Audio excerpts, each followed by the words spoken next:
I want to welcome you to the Retro Rogues live show. Please pay attention to our warning graphic. It clearly states that the Retro Rogues live show is intended for an adult audience and not intended for children under the age of 13. Parental discretion is advised. My name is Dave Beatty. I'm one of your hosts. I want to welcome you here to the show. Someone said that I should be wearing a mask, but I have a weird feeling like I'm doing this wrong. Anyhow, for nearly the last 30 years, I've been a professional illustrator and graphic designer. Worked on a lot of fun things that some people have heard of. Certain things as Batman Incorporated, Superman Legion of Superheroes, Grifter, Flashpoint, Wonder Woman. Anyhow, enough about that. I want to welcome back my co-host. This is Mr. Eric Alexander. Eric, please tell the folks either watching or listening at home some of the fun things that you have done as a creative professional. Yes, everyone. Yes, I am Eric Alexander, otherwise known as Bass God 14. That is not Bass God 14. That's Bass God 14, like a bass guitar. And I am the Chief Financial Officer of Bad Bob Productions, which is a small production company in Arizona. And I am also the Associate Producer of the feature film Occupants, which features Star Trek Voyager actor Robert Picardo and is currently streaming for free on Tubi. And also, I didn't get the memo about the mask, but sorry about that. I guess something's going on that people are wearing masks, but. Yeah, it's someone said you should wear a mask, so I was like, to protect myself, and I was thinking, okay, so I shouldn't have revealed my identity if I'm actually going to protect myself. But anyhow, I am wearing my mask, and I feel a little bit more safe. Either that, or I just didn't feel like shaving. One of the two. So I guess we'll start off with some stuff here just real quick. Hopefully people are watching. I've been doing live sketching at night. And no, I don't normally wear this mask when I draw at night. And I've also went on the Orville Nation show. I was lucky enough to be a guest over there with PJ and George Gaddis, and we talked about obviously the show and just kind of wax poetic about different things. But anyhow, that was a lot of fun. But I've been drawing. So you were on with George? You were on with George, Dave? I was. Yeah. I got to meet George. When I was on there, he was one of the panelists as well. He's an interesting guy. He's got some really interesting projects going on. I think he has an Indiegogo coming up. Yeah. So just real quick, so we have a lot of sketch cards potentially for tonight's show. So what we're going to have to do is we're going to have to figure out what ones we want to do. I think we'll do 2. Does that sound good to you, Eric? We'll do 2 tonight? Yeah, I think that's more than fair. Absolutely. Okay. All right. So we're going to do 2. So here's the rules, real quick and simple. I'll have to recap this again later, but we'll try and do this real quick. I need to be sure that you're over the age of 18. You need to be living in the United States. Doesn't cost you anything to enter. All we want you to do is actually comment during the show. You can comment at any point during the show. What we're going to do is I write names down and I compile a list, and then we draw names, or I ask Eric to pick a number, and then we randomly will select usually one person, but tonight we'll do 2. We'll do 2 people tonight, and you will have the chance to win one of these sketch cards. These are original pieces of art. So this one right here, this is one of the ones we have potentially for tonight. This, of course, is Batman. This is on our brand new Retro Rogues card stock there. So it's got our logo and everything on the back. So this is an official Retro Rogues. This could be one we could pick tonight, Batman. We could potentially pick that Batman one looks sweet, by the way. Thanks. That looks awesome. We could potentially go with Robin here. Okay, that's another one. We could go with Moon Knight. I actually did this one the other night. We also have Flash Gordon. And then we have the 2 that I did on Orville Nation. This is an Orville-inspired crew member. It's just my own kind of take on an alien design, obviously on the Orville uniform there, the command. And then we have this. This is someone wanted to see a droid, so I designed and created this little robot guy on the spot, what I thought an Orville-style droid would look like. So these are the ones we have to pick from. We need to pick 2. So hopefully people will kind of chime in. So you can just say Moon Knight, or you could say Batman, or you could say the Orville alien, whatever. Let us know what ones you might be interested in. All right. So enough about that. I guess we should go ahead and start talking about our main topic for this evening, correct? Yeah, that sounds good to me. Very cool. All right, so we're going to start talking. We're actually going to start with a review of Star Trek Picard. We're going to start spoiler free. So what that means is we're not going to divulge any important details that actually happen during this particular episode. We're just going to focus on general impressions of the show. We might discuss something that obviously was in the trailers, but we're not going to give away any major spoilers during this portion of the show. Please, commenters, please comment, chime in, tell us what you thought of the particular episode as well. We were dying to hear your opinion. But please avoid any spoilers until we enter the spoiler portion. When you enter the spoiler portion, you'll see the word spoilers coming across the bottom, or you'll see me in this weird mask say, hey, we're going to do spoilers now. But please refrain from spoilers until that point. All right, so we're going to start off by talking about this episode. This is Star Trek Picard. It's Et in Arcadia Ego Part 1. I'm not sure even how to pronounce that, to be honest. I'm not even sure what it's referencing. So to me, this is just episode 9 of the first season of Picard. So tell me, Erica, what were your general impressions of this almost finale episode of Star Trek Picard? Wait a second. It's Et in Arcadia. I thought it was E.T. in Arcadia. E.T. So I guess I totally screwed it up there. I don't know. I don't know what the heck it is. That's just a stupid joke. Joke. I think right off the bat, I think these titles are getting very, very pretentious. Okay, very, very pretentious. And that's kind of what the show has become in a lot of ways to me. This particular episode, I don't know exactly how I feel about it. I feel like my constant criticism is still kind of there. There's an unequal pacing to this show.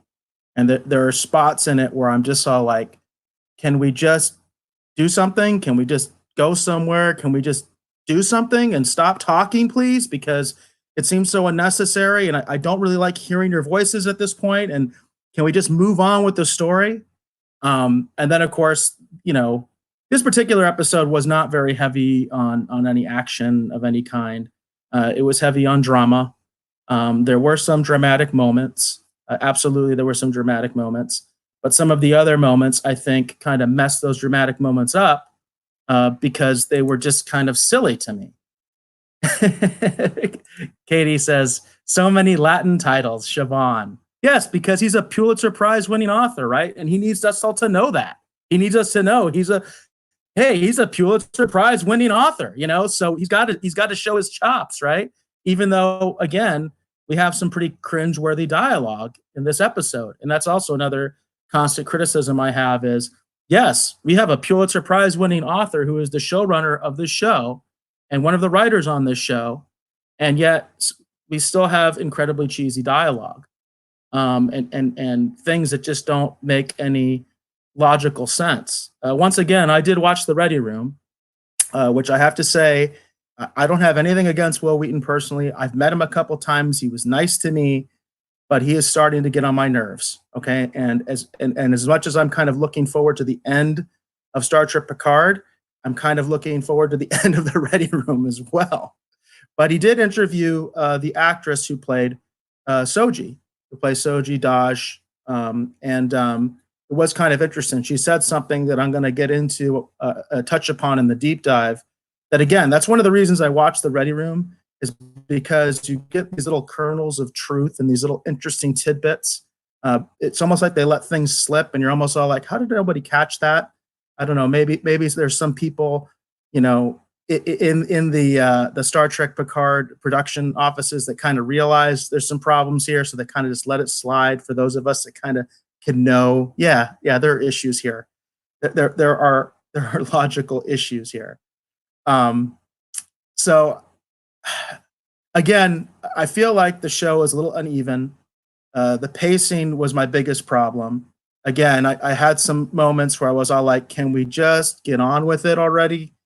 You guys are kind of just talking too much, and I don't feel like this is going anywhere.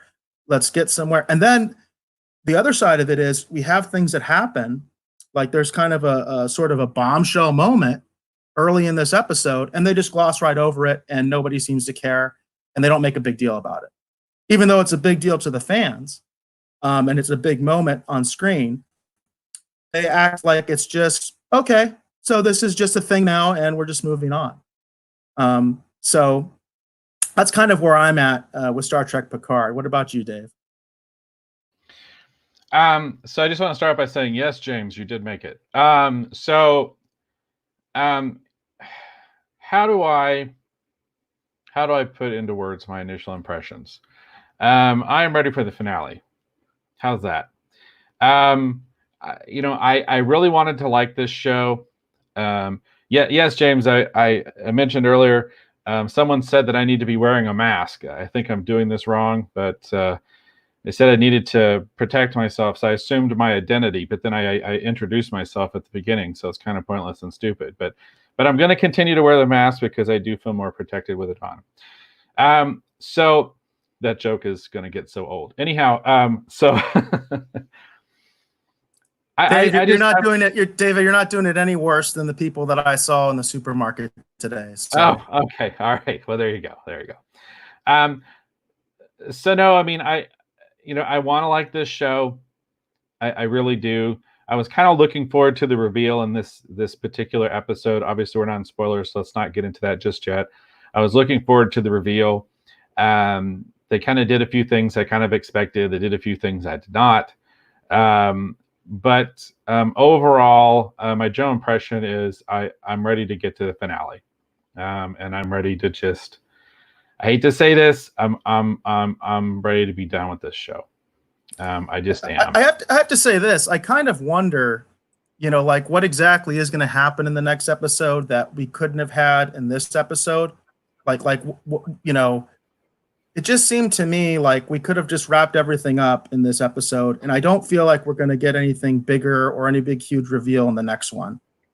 They could. Obviously, I could be wrong, but that's my feeling. My feeling is like whatever they're going to do in the next episode, it's going to be like, why didn't you just do that in the last episode?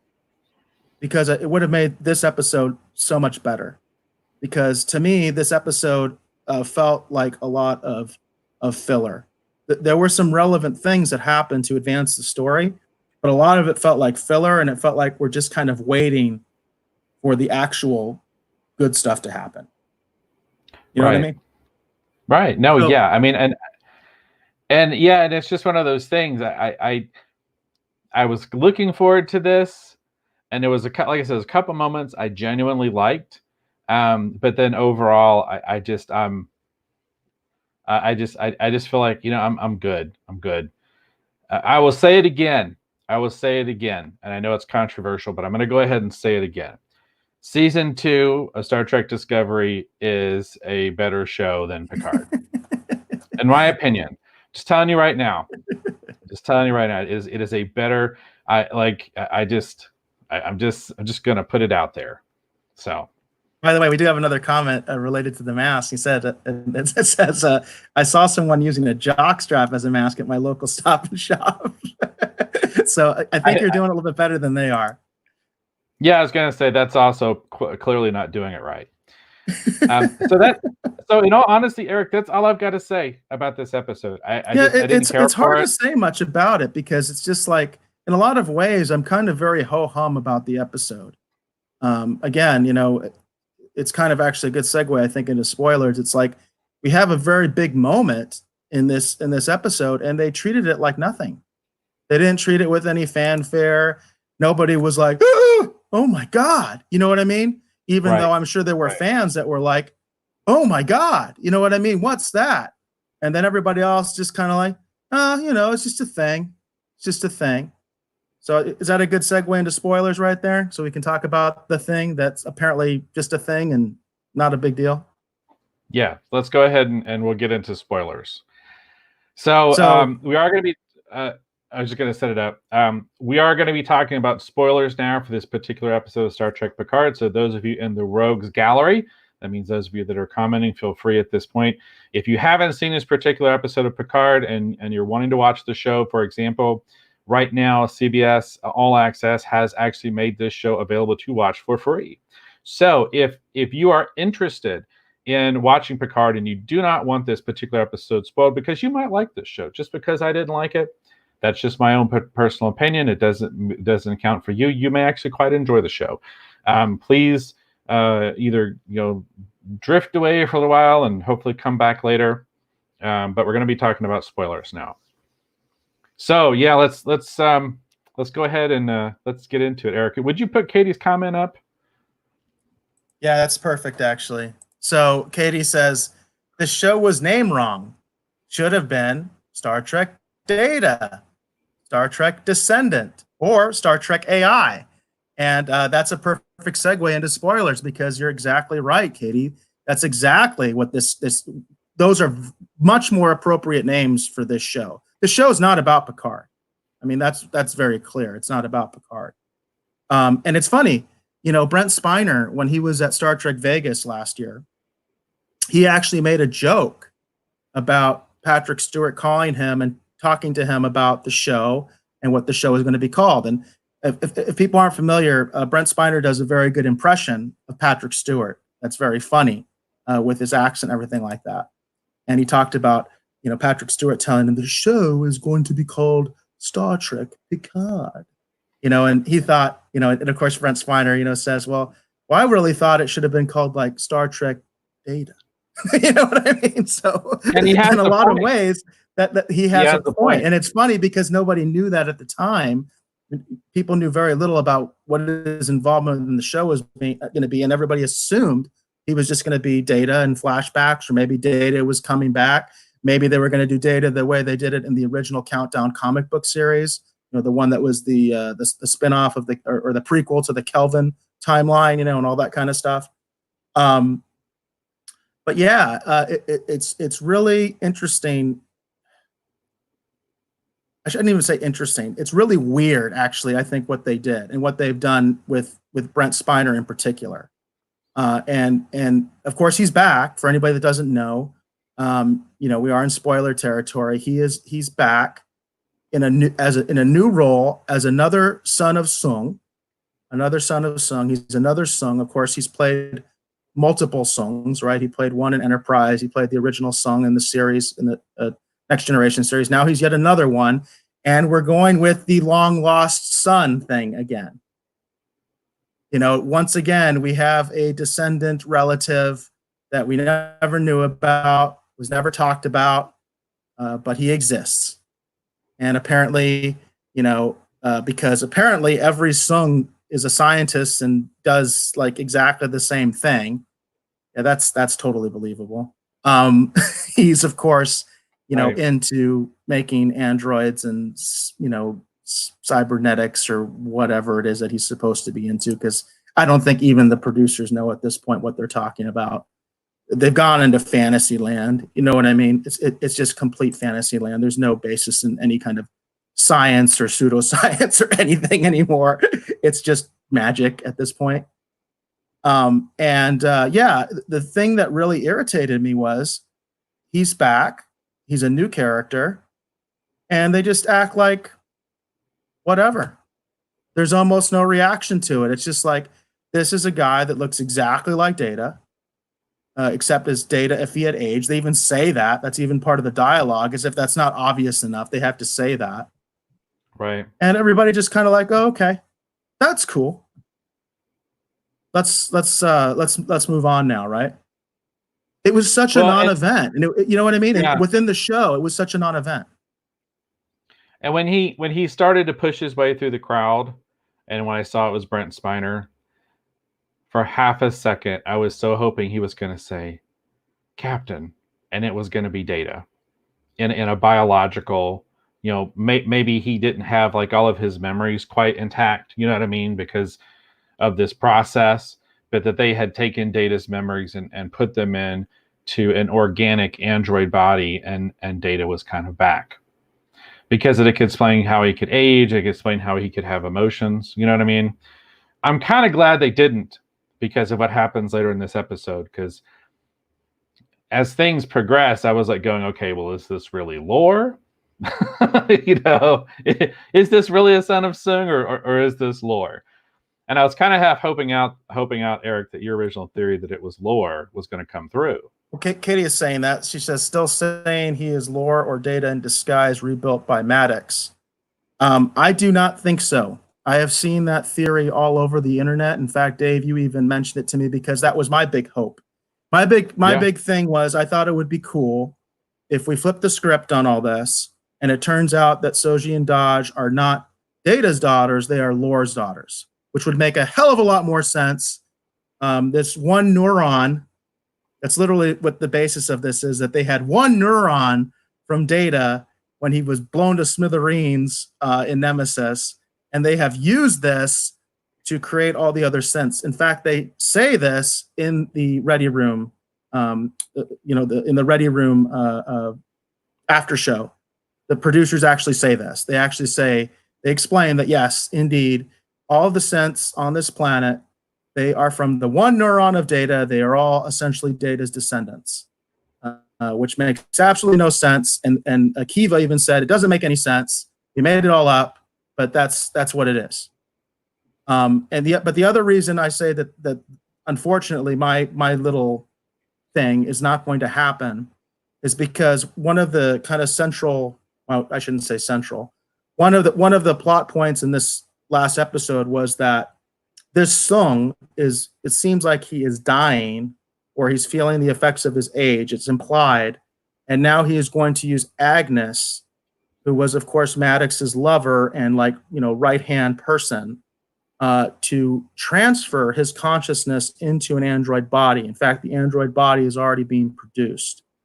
And this is actually, in a lot of ways, I think this is a callback to a previous Star Trek episode. I can't remember the name of the episode, but there was a previous Star Trek Next Generation episode where Data encounters one of the mentors of Sung. And this mentor is dying, and he has discovered a way to transfer his memories to a computer. But when he meets Data, he realizes that he can actually transfer his consciousness to Data, and he does so. And Data, throughout that particular episode, he begins to change, and his personality is subverted by the personality of the scientist. So there is a precedent for this because this has been done before. And so I think that's the direction that they're going to go. And that's why I think there's no chance that this guy's Lore, because if he was Lore, he would essentially be immortal. And it just wouldn't make much sense. He would be able to transfer himself because he transferred himself, obviously, originally into this biological body.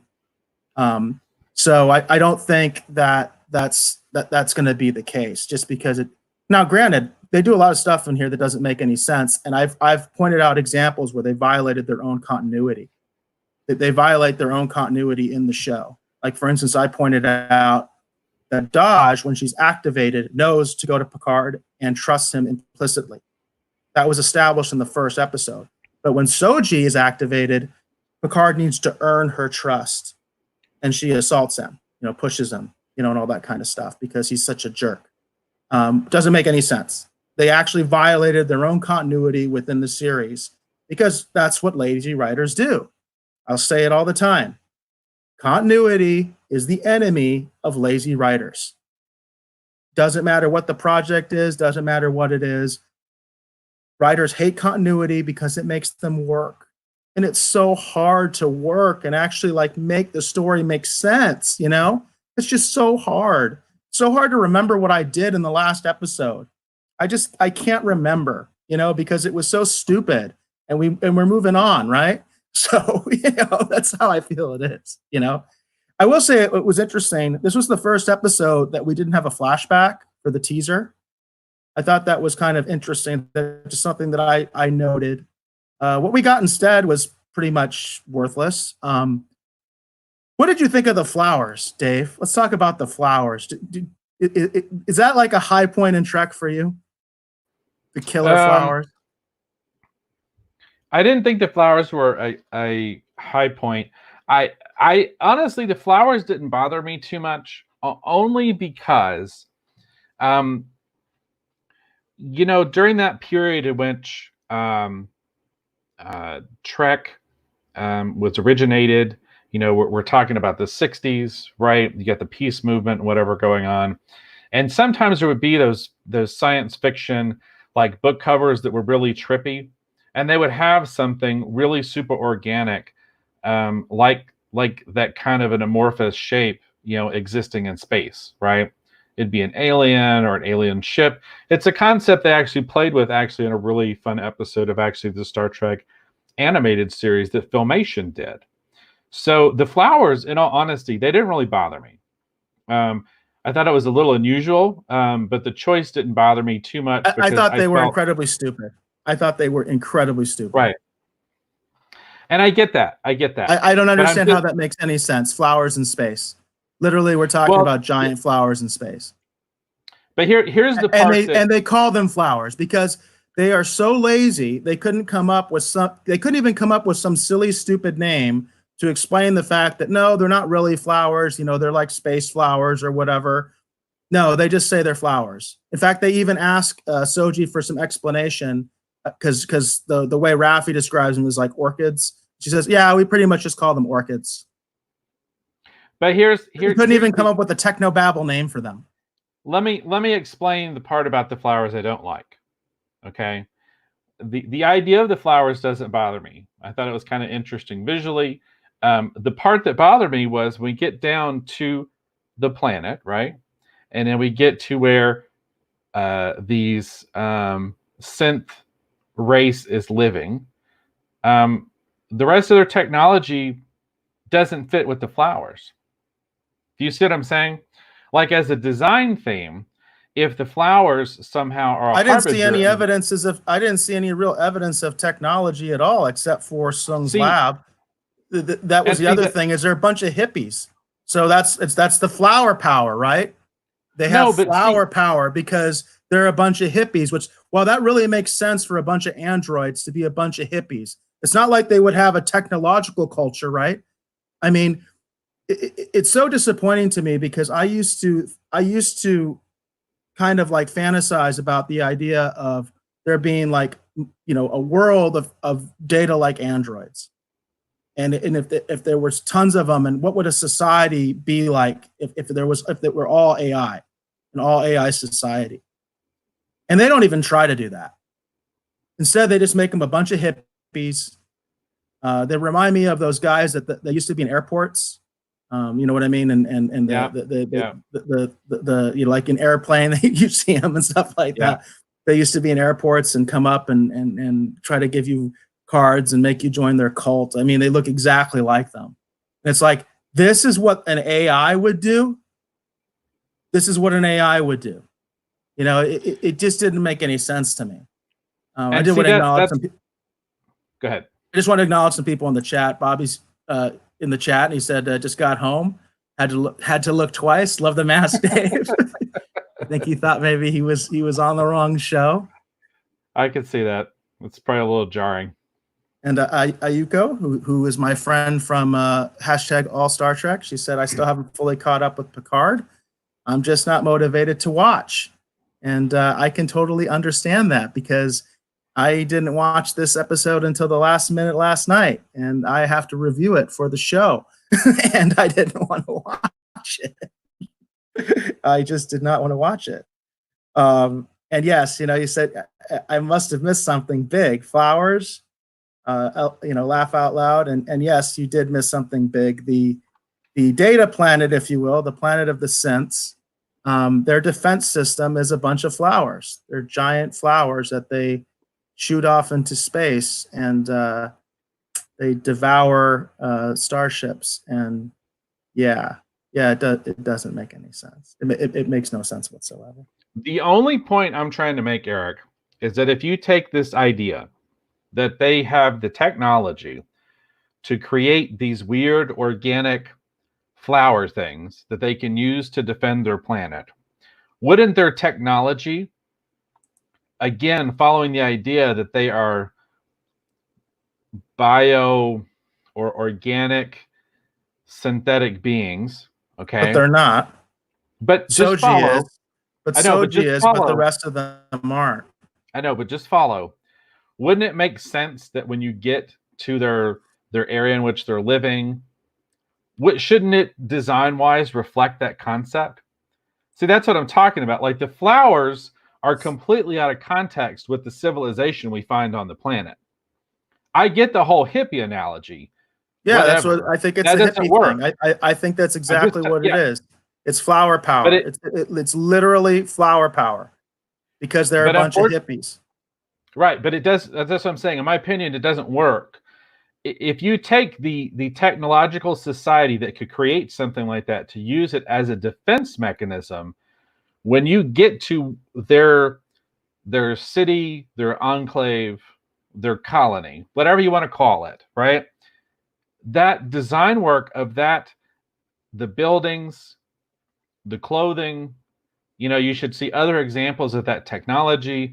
Like they should have some crazy, amazing, advanced thing going on there that makes sense that they would be so powerful technologically that they could literally defend their planet with a flower and not be afraid. No, And that's I what get makes it. the rest of. No, I get what you're saying. It's like if you're going to go that direction, then just go that direction and just Do it. go all in with it. And I think it's just a bad idea to begin with because it doesn't make any sense. Ayuko mentions that the Orville did a great job of portraying in all AI society with Isaac, and that's what I would love to see because that's what I liked. I thought that was really good. I have this problem with Trek in general, to be honest with you, with the exception of Brent Spiner himself, because I felt Brent Spiner did a really good job of depicting what an AI might be like, because he was different and he had no emotions. And therefore, he had to try his best to relate to humanity without having any emotions. And, I give all credit to Brent Spiner and being able to do something like that. But the problem going forward with a lot of the AI characters in Star Trek is they don't act like AIs. They don't act like there's no thought into what an AI is. Instead, they just act like people. And we have the same problem in Star Trek Picard, where the Scents are acting like stupid people. They're not acting like AIs. There's no attempt to make them like AIs. Try having a conversation with your Alexa.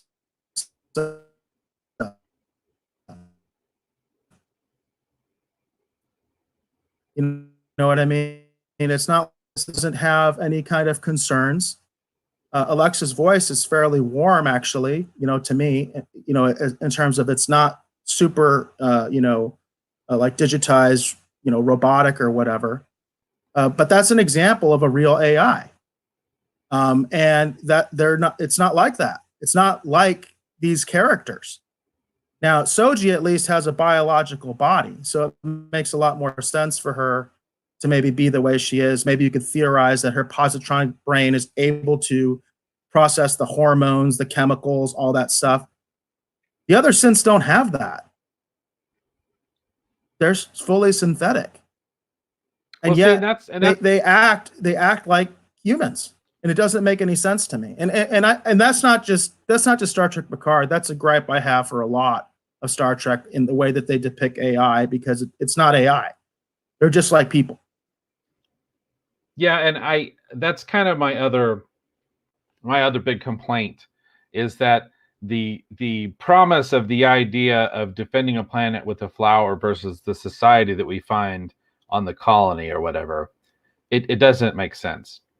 It gets even further complicated when they continue to reveal these different iterations or versions of these synthetic or androids that are all living together on the planet. Because it makes, and then what, I could go on about that forever. So let me just stop that right there, and let me just say this: what was Soji's mission? Could someone explain to me what in the hell Soji was doing in the first place? No, they totally glossed over that. They basically just said it was just crazy Maddox and his crazy ways. That was pretty much the explanation.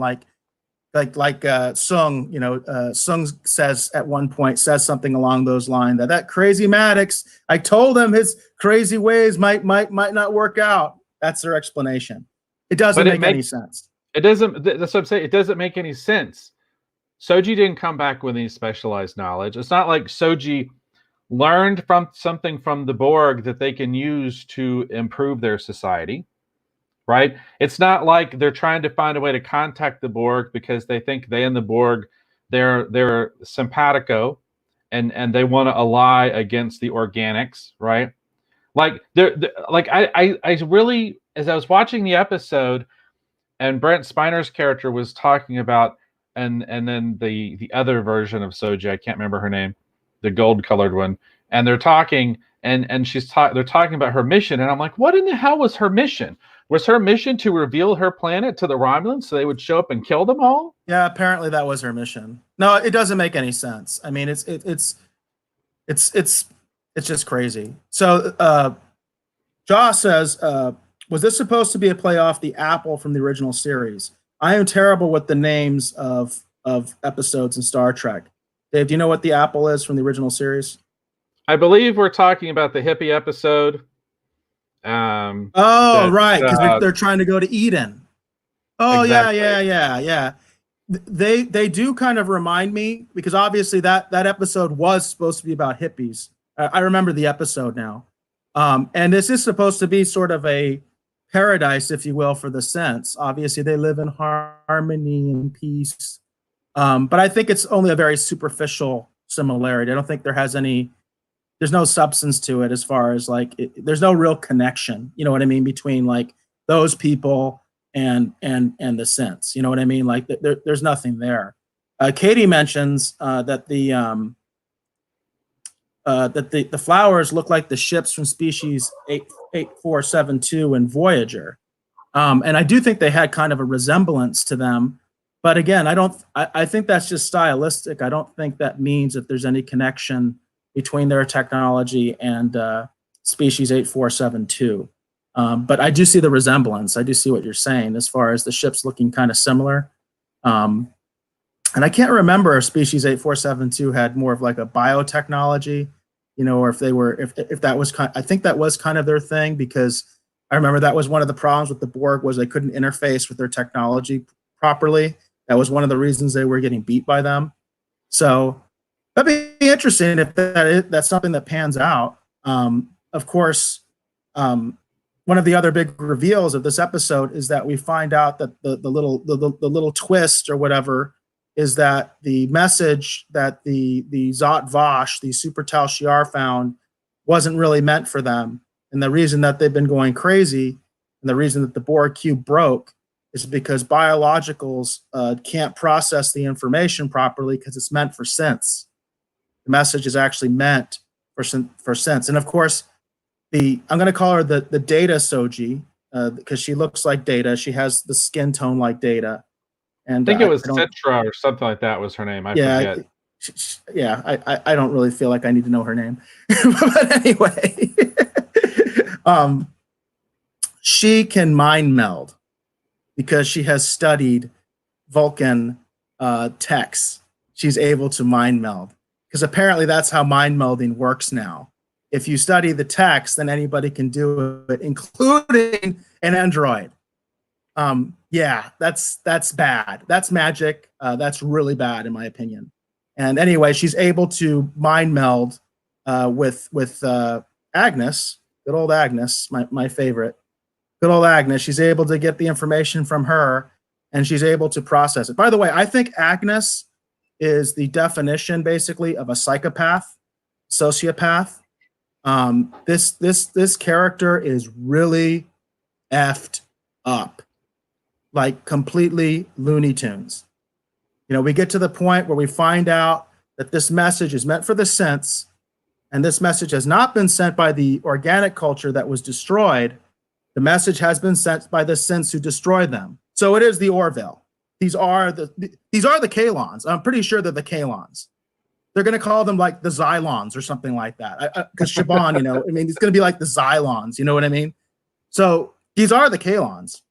It's exactly what happened in the Orville. It's exactly what happened in the Orville. Basically, there is this intergalactic federation of Kalons, and I'm going to call them Kalons, who have destroyed all the other galaxies, and they search for other Sense because they know this is the cycle, which goes back to Battlestar Galactica. Everything that happened before will happen again. So they know at some point the biologicals will create synthetic life, and at some point they will hate the synthetic life. They will destroy the synthetic life. The synthetic life will fight back, and eventually the synthetic life will destroy all the organic life. Which, by the way, why do they have flowers if they hate organic life? Again, that I guess it doesn't matter. You know what I mean? Who cares? So, yeah, it doesn't make any sense. But there is this intergalactic federation of synths. They sent the message. Now the synths, the Sung synths now know about it, and the Data Soji has decided that that's cool. Let's just murder all the organics because they want to hurt us, and they're bad. And then Agnes decides to join with them. That was really nice. That was, I love that character. Agnes is my favorite. I think she's actually beat Raffi. Raffi was my favorite. I think Agnes might be my favorite now. I don't have a favorite. I'm just ready to be done. I mean, I see, and the thing that really gets to me is literally the whole time I'm watching the episode, I couldn't stop asking the basic question: what was Soji's mission?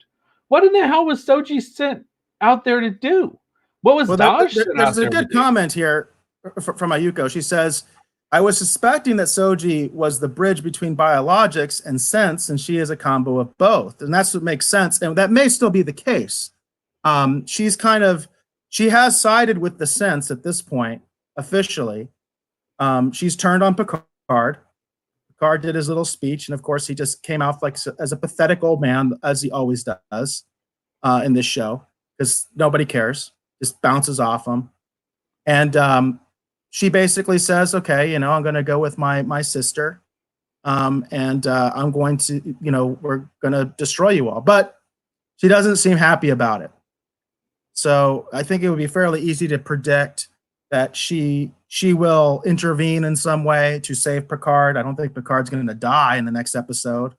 Although there is that theory.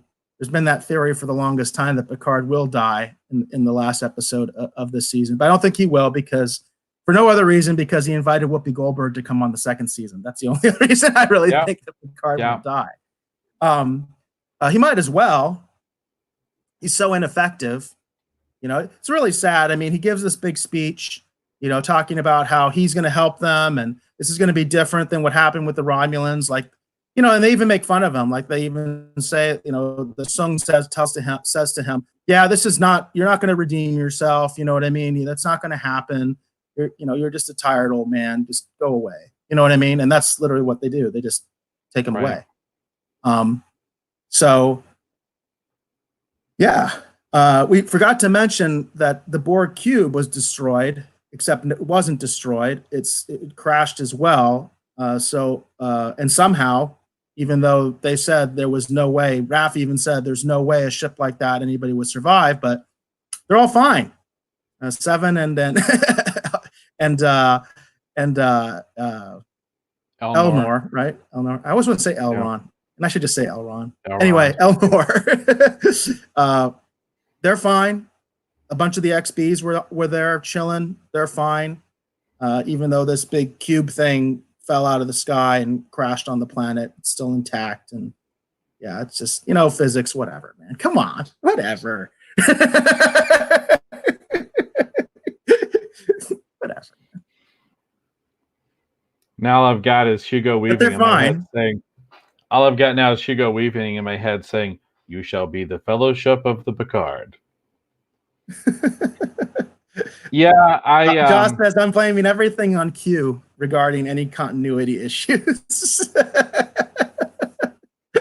It's a little snap of the fingers, right? Yeah. Yeah. It would be great, like, if all of a sudden Picard's in a white room and he turns around and it's John Delancey and he goes, "Oh, you've made a mess of this now, haven't you, Picard?" He's like, "Don't worry, I'll fix it for you," and he snaps his fingers. That would be kind of fun, but they're not going to do that. So my official opinion of this episode is I still don't understand what Soji's mission was. It doesn't make any sense. I'm ready for the finale because I'm ready to be done. I never imagined there'd be a time with a Star Trek show where I was just so ready for it to be over. Um, I don't understand what they're trying to do. I really don't. Like, even if they're trying to send like a social message or something, or they're trying to comment on society, like, Oh, what does and this I have want to and do I with and I want to Brexit? call that out. I want to call that out. If this is, this is supposed to be analogous to Brexit, to the wall, to the plight of the Syrian refugees, epic fail dealing with any of those topics in any kind of a serious way that is in any way truly analogous to those issues and actually deals with them in any kind of a complex manner that actually shows an argument for both sides. I've made the point that, for instance, people will talk about the role of this kind of contemporary commentary in Star Trek and the original series. And for instance, there's an episode of the original series. I think you can help me with the name, Dave, where it's about Vietnam. It's basically about Vietnam, and it's very Oh, clearly about Vietnam. And the situation that's um, going on is basically that the Federation and the Klingons have essentially allied themselves with two factions on this planet. One faction is basically sort of becoming they're basically like farmers. They live in towns. The other faction are more nomadic and they live like in tents and they're basically hunters. And the hunters have a relationship with Kirk because Kirk surveyed this planet years ago. And the leader of the hunter people know about Kirk. They trust Kirk, that kind of a thing. He comes back. The Klingons have basically started arming the farmers and arming them with flintlocks, and are starting to massacre the hunters to take over the planet for the Klingon Empire. And it's very much about Vietnam, because what happens is Kirk decides, well, we got to help the hunters because we got to equal this out. This is not a situation for the Prime Directive because the Klingons are clearly involved, and this has become like a strategic thing. And if we let them do it here, they're going to do it other places. So we got to stop them here. It's very much about Vietnam. And what I really like about the episode is it never takes a clear side about whether Vietnam was right or wrong. Instead, what it does is it frames the argument and it shows what a crappy situation that was.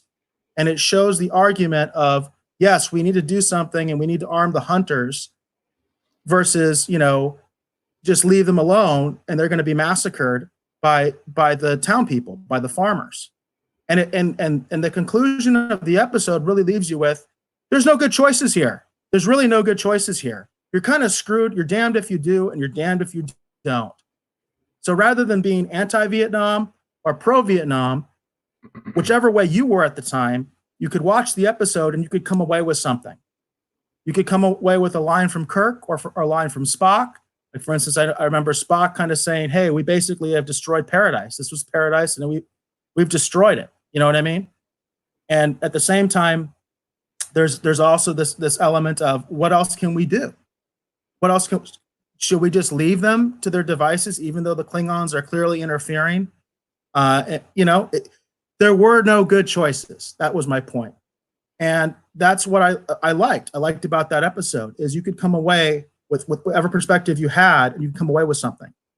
This doesn't even address the issues. It doesn't even come close to addressing the real issues involved with Brexit or the wall or the plight of the Syrian refugees. It doesn't even come close. It doesn't even come close. And it is so disappointing, and it is so like paper thin in terms of this idea that they're addressing these complex social issues. They're not. This story doesn't address those issues in a way that frames it in a way that's actually relevant to our society. are you talking? Is it a private little war? Yes, I think that's the one. Yeah. Okay. Joss got it too. He said episode a private little war. By the way, Your sound went down, Dave. I don't know if other people can hear it, but your sound went way down. Oh, it did? Yeah, I think you got a little bit of a mic issue. Oh, okay. All right, well, vamp, and I'll see if I can figure out what's going on. Ayuka said, if Seven got together with Holodoc, none of this would have happened. That was a recent episode on the Heroes and Icons. They had the episode where Seven learns about dating from the Holodoctor on Voyager. I don't know if people remember that episode, but that was recently on the rotation on Heroes and Icons. And yeah, that yeah, that would have fixed everything. You know, if Seven had just gotten with the Doctor, right? And we'd be all good. Seven would be happy. You know, she would be kind of just, you know, chilling out with the Doctor, and everything would be good.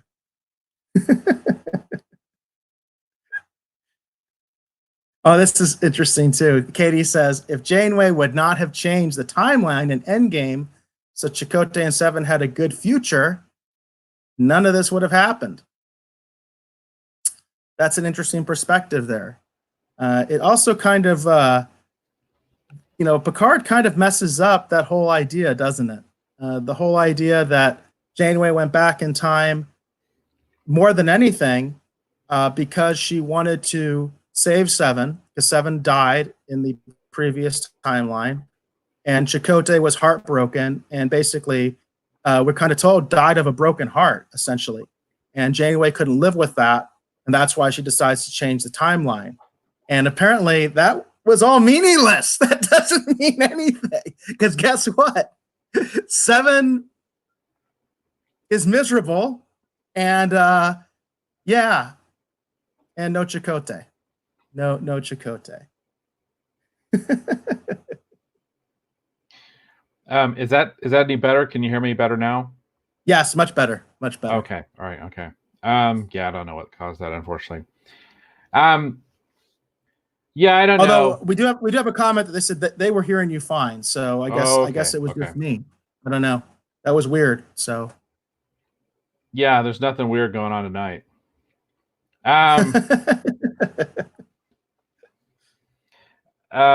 Yeah, I'll be honest with you, Eric. I don't have much else to say about this episode. For me personally, I'm just ready to get to the finale. I'm ready to be done. I'm ready to move on to something else. Let's go ahead. Well, let's go ahead and try to fix it. As we did last week, we've introduced this new segment called the Rogues Writers Room. Okay, and I'm going to kind of set the stage. And we really want some input from the Rogues Gallery. Whether you saw the episode or not, you can go by our description of the episode and give suggestions and all that kind of stuff, whatever characters you want, to some extent, because I'm going to play the studio. And so I have to give you a few rules. Dave is going to be our showrunner, so he's going to be the ultimate, you know, arbitrator. He's going to be the ultimate yes or no on any ideas we come up with, including my own, because I'm giving him full creative reign, except for this. Obviously, the other episodes we have to deal with. They've already been shot. We can't change anything that happened in the previous episode. So we can't just run with what we did from last week. We've got to start from scratch, because all the other episodes are shot. Up to episode 8, they're all shot. We've got to fix episode 9. They've shown us the script that they have. We're telling you, we want changes. We don't think this is going to work. We want some changes here. So you can't just copy the script. But we've got to get to Soji's home planet. We already cast Brent Spiner to come back, so we got to use him. We've got to resolve, obviously, what happened with Seven. We've got to get everybody back together again. So those are basically your limitations there, and the things that you have to do, you have to work with. We've got to get to Soji's planet, and we've got to use Brent. We've got to use him in some way. We've got to use him in this episode, because we've already signed the contract, and he's supposed to be showing up in this episode. So by hook or by crook, we got to wedge him in here somewhere. So with that, those are really, I think, the only limitations from the studio. We can basically start from wherever you want, Dave. You know, how do we fix this? You know, we know how the previous episode ended. They were going to Soji's planet. So what's the first thing that happens? Do they arrive at Soji's planet? Is there a detour? Where do we go from there? Well, I am open to suggestions from the writer's room. Those of you that are Rogues Gallery, you are essentially the writer's room. So if you have suggestions, please chime in. I'm going to give my initial idea for a fix. That's not easy to do. You know, well, we're headed towards Soji's planet, so we're going to get to Soji's planet. That's the easy thing. We're already headed there from the last episode. We just got to pull up into orbit. I don't think that we need the whole flowers attacking the ships idea. I don't thought you liked that. Of that is. I thought you liked the flowers. No, I like the concept as executed in previous examples of science fiction. And if I'll tell you what the studio would say. Through, I'll tell you what a wise studio would say. The wise studio would say, we need them to be greeted by something that I can make as a toy that's compelling and people are going to want. Because nobody's going to want these flowers. That's what the studio would be saying. That's why one of the reasons we fired Shaban was we don't want these damn flowers. Okay, I can't sell that. Nobody's going to want that toy. Nobody's going to want that model. Give me something that's going to actually be like compelling and cool, and people are going to want to collect and play with and all that kind of stuff. I think that's what the studio, should have been saying. So it's like, right. Are they greeted? When they come up to the planet, is there some sort of greeting party? Do these people have ships? That's a thing right off the bat. Do they have ships? Do they have a fleet of ships? Do they have one ship?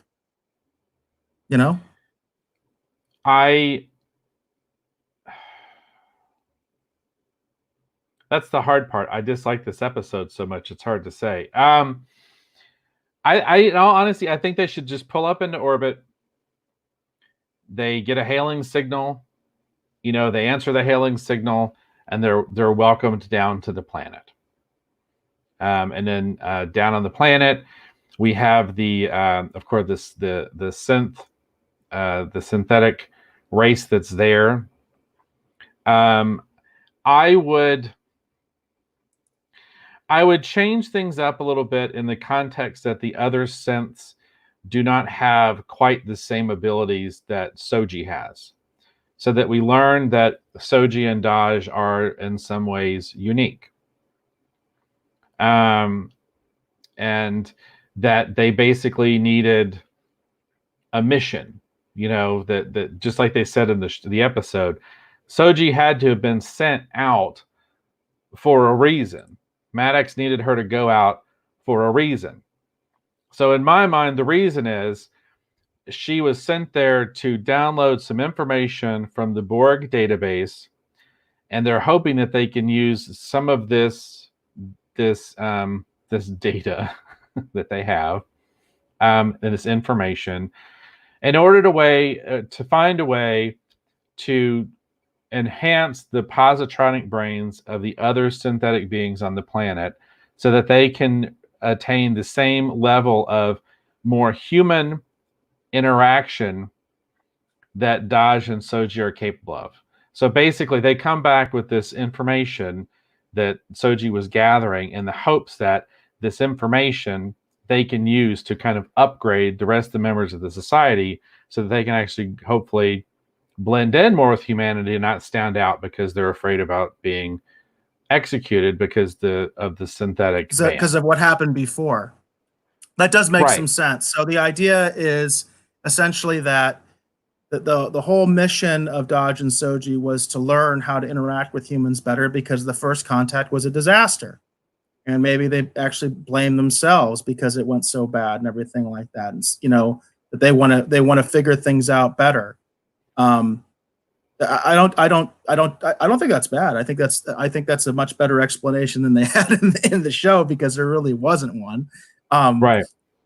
we also have an idea here from Mayuko. The Kaelon had their heads turned into weapons. If you remember, the Kaelons, their heads actually turned into weapons. So that could be an alternative to flowers. The synths turn into missiles. So the synths themselves can actually sort of like morph or change form or whatever. They can actually turn into weapons, to bombs or something like that. So there's an idea there, as far as some way that they can defend themselves. Because we also remember the Romulans are coming. We've established that in the previous episode. The Romulans are coming. The whole purpose of them going to the synth homeworld is to warn them that the Romulans are on their way. So that also presents an idea of how are they supposed to defend themselves. I've got that. Let me get there. I've got an idea. So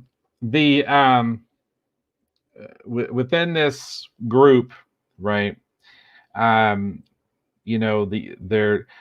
want to do is I want to look at this more from the standpoint of Blade Runner instead of necessarily what they did with the Kaelon, just because I don't want to necessarily rip off Orville. Orville did such a good job with that idea. Like you do need to move in a different direction. So I want to look at it more in the concept of Blade Runner and the idea that they're trying to find a way to integrate better in order to have more life. Okay. And so it's going to come out. It's like, well, the Romulans are right behind us. And there could be obviously concern. And then one of them could say, okay, well, we need to signal to our ship. And it turns out maybe they do have one ship. We'll have to signal our ship, and then hopefully they'll get here in time that we can get on board the ship and we can get off the planet. Because Picard's ship can't fit all the synthetic beings that are on the planet. So it's kind of like the ticking the ticking clock idea, the ticking bomb. Maybe that's what drives the episode. Is can we get everyone together? You know what they all could fit on? We haven't established what happened here yet. Is they could all fit on the Borg cube. That would be the obvious way to go.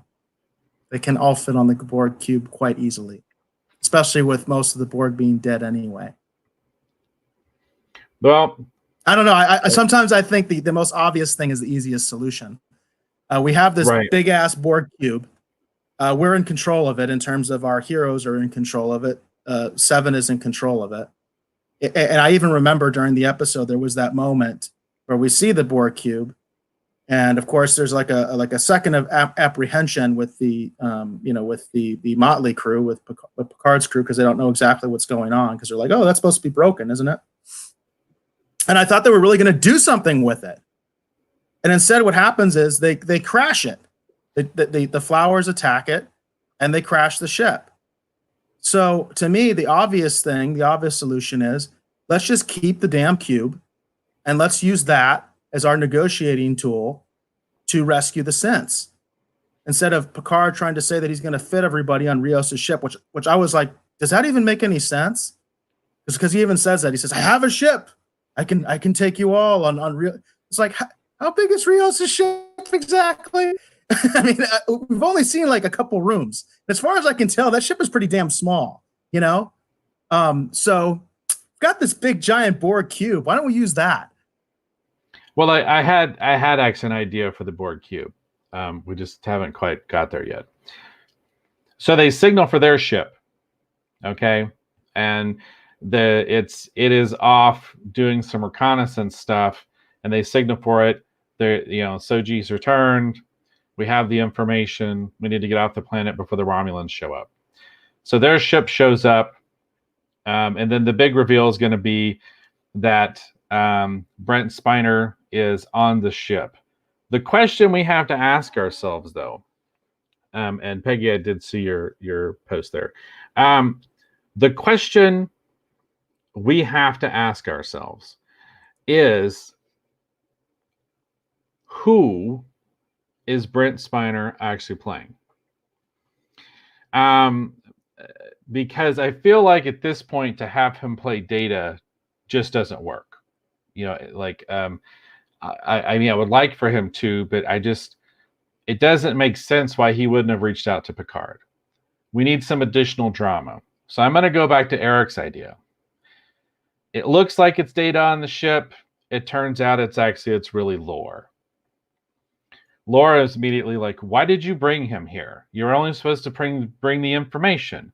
We don't need the Federation involved in this. You know what I mean? Like it turns into this whole thing. So we still have a similar conflict, like which currently exists in the episode, but instead of hiding that potentially like Sung is a threat, it just turns out that, you know what I mean, that it is lore. And so they have this whole thing where there's the conflict. They're trying to get him on the ship. Laura doesn't trust Picard, right? And he's very dubious of this motley crew. He's not sure about any of this. Of course, Picard doesn't trust Lore. Picard is questioning, Lore's motivations in all of this. How did he team up with Maddox? We don't get this answer in this episode because we knew that for the next episode. And in the midst of all this insanity, the Romulans show up. So, of course, the Romulans show up. They start attacking the synth ship. We have a crazy epic space battle going on. And it looks like the synths are not going to make it. And then that's when the Borg cube would actually show up with Seven and Elnor on board. And then they use the Borg technology. They use the Borg cube actually against the Romulans. So then we have sort of that standoff kind of moment. So we can leave the episode as a cliffhanger when the Borg show up. Laura immediately is like going, the Borg, why are the Borg here? Picard knows that they're an ally. Of course, the Romulans know that they're a threat.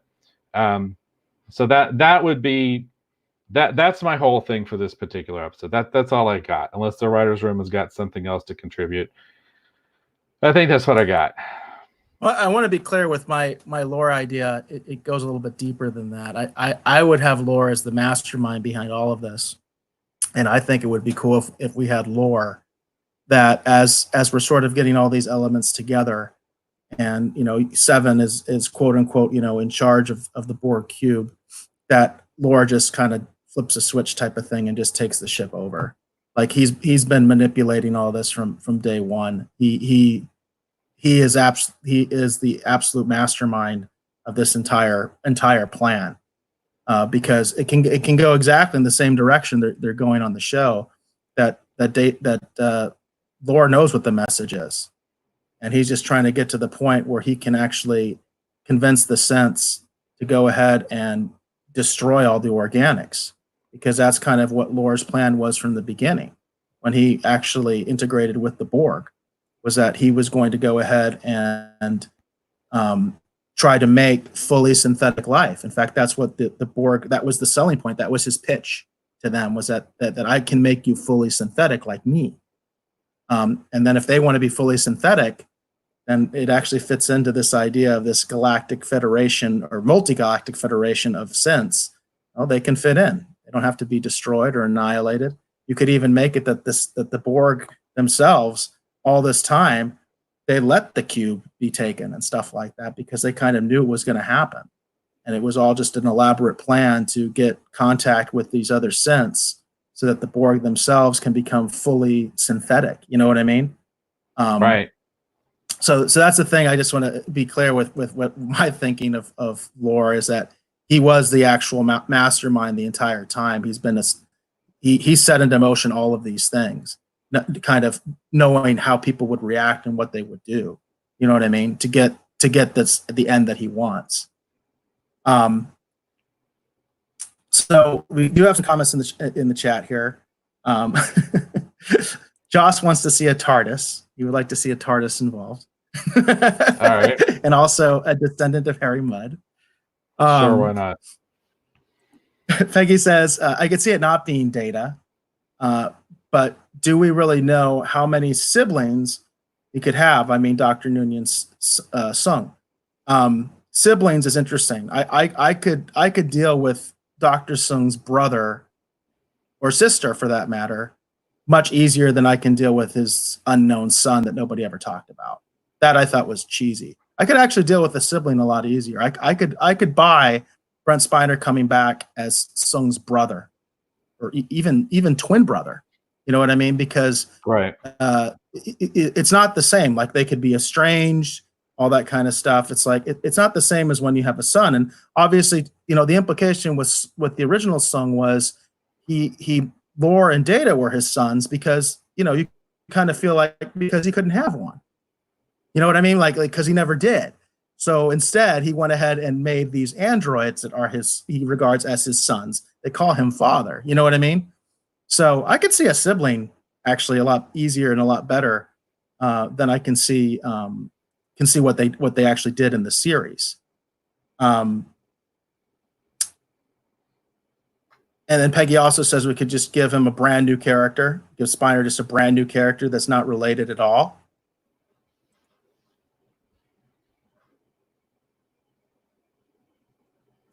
And then Yuko mentions that the Borg Queen told Data in First Contact that androids are inferior because they were built by inferiors.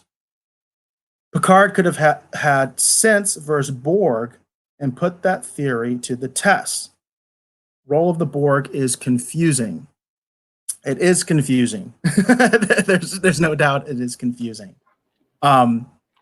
Yeah, I do remember that line, but also if you remember in that whole thing with First Contact, the Borg Queen decides that she wants Data, that she doesn't want Picard anymore, that she doesn't want Locutus.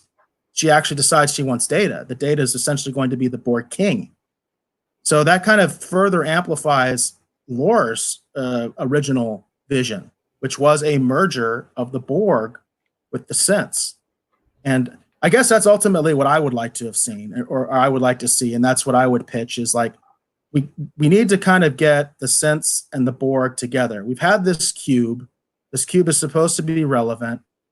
We have control of the cube. Let's do something with it. You know what I mean? Instead of just crash it into the ground.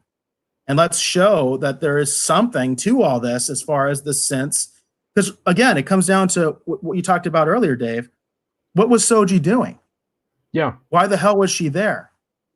If she is an agent of Lore, and if she is trying to get Lore's agenda, his original agenda going, as far as a merger of the Borg with the Synths, with the Sung type androids, so that essentially the Borg can become Sung type androids. To me, that makes a lot of sense, even in the context of everything else that's gone on in the show and what a train wreck it is. I think that could work. That could work. I'm not, by the way, dismissing the idea of let's just have Brent do something else. You know what I mean? He doesn't necessarily have to be Lore. Because you could still have, for instance, the other idea with this is that instead of the fragment coming from Data, the fragment came from Lore.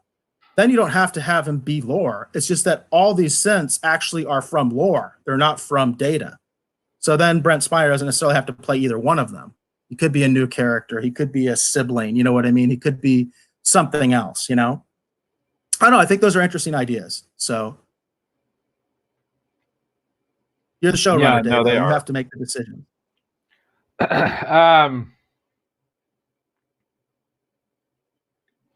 Here we go. I think you touched on this before, Dave. Katie says Picard will die and his mind will be transferred into a synth Picard. Seven will send Elnor back to Picard.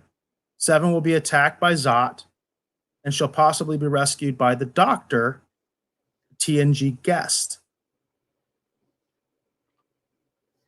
But I remember we talked off the air about your thought about the intro with the pieces and putting Picard back together, that possibly that's exactly what would happen in terms of Picard himself would be killed, but he would become a synth.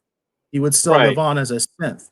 Kind of what Sung's doing in the actual episode. Sung is trying to transfer his consciousness because it sounds like he may be dying as well. There's an implication there in the episode that he may be dying as well. That's not a bad. We could kill Picard and bring him back as a synth. That'd be pretty dramatic. We could kill Picard at the end of this. You know what I mean? And then with the idea that we're going to bring him back as a synth in the finale, and now he's a synth. I think that's kind of interesting. Yeah. Yeah, that's an interesting way to go. See, the problem is for me, if we want to do the whole idea of the android and the Borg into one being, a more perfect being, I like that idea. Um, the issue with it for me personally, though, is the fact that I would have liked to have set that up earlier, right? Um, and it to me, it seems like it can still be done in 2 episodes, but it's an awful lot of ground to try to cover. I do like the idea that the Sense could actually be the siblings of Lore instead of Data. That's an interesting idea. But I, in my mind, I think we should just have Brent Spiner play a more organic, version of Lore. I do kind of like that idea. He could be behind everything, pulling the strings. It's an interesting idea. We do have some additional comments coming actually from the Yeah, Peggy makes interesting comments. Says, what I find interesting is the difference between the Sense and the Borg is that the Sense have no concept of a connection. They are each their own, whereas the Borg are aware of each other at all time. And I see what you're saying there. Like, we haven't seen any real evidence that the Sung style androids are networked, except we did see that with the uprising on Mars. They were hacked. So there is some evidence with the, I'll call it the new Trek version, the Picard version of the Sung style androids. They were hacked, and that's the reason that they were used to kill everybody on Mars. But as far as the civilization we see in the episode, I would agree with you. There's no evidence that they're networked to each other. Doesn't seem to be. In fact, there's evidence to the contrary, because the Data Soji, if you will, she murders one of the. She allows one, or she either murders or allows one of the androids to be murdered by the Zhat Vash agent, Soji's boyfriend, and nobody knows about it. Nobody knows what she did, because she allowed that escape to happen for reasons that have not yet been explained.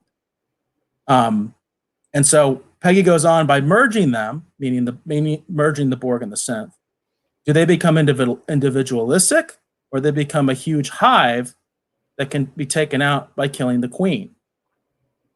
And that's an interesting question as well. I would say that would not be the case, simply because that's not what Lore did. If you remember, Lore's version of the Borg were very individualistic. That was, of course, the result of Hugh's contamination of that particular Borg cube. But I would argue that if it was Lore, that he would just keep it the way that it was, and they would be individualistic and all that kind of stuff, and be like Lore. I mean, because Lore is very emotional and sadistic, and that kind of thing. So I don't think he would necessarily be into the hive mind thing, because that's just not his style. You know what I mean? That's just right. That's me just talking off the top of my head. I think it's a really good observation, though, Peggy. I like that. I like the way you're thinking. You know what I mean? As far as there is a fundamental difference, it seems, between the way the Sense act and the way that the Borg act, and how does that mesh? But I'm using the precedent of the TNG episodes of what actually happened, and the way that Lore's Borg was very individualistic. They were not a collective in the sense of the normal Borg.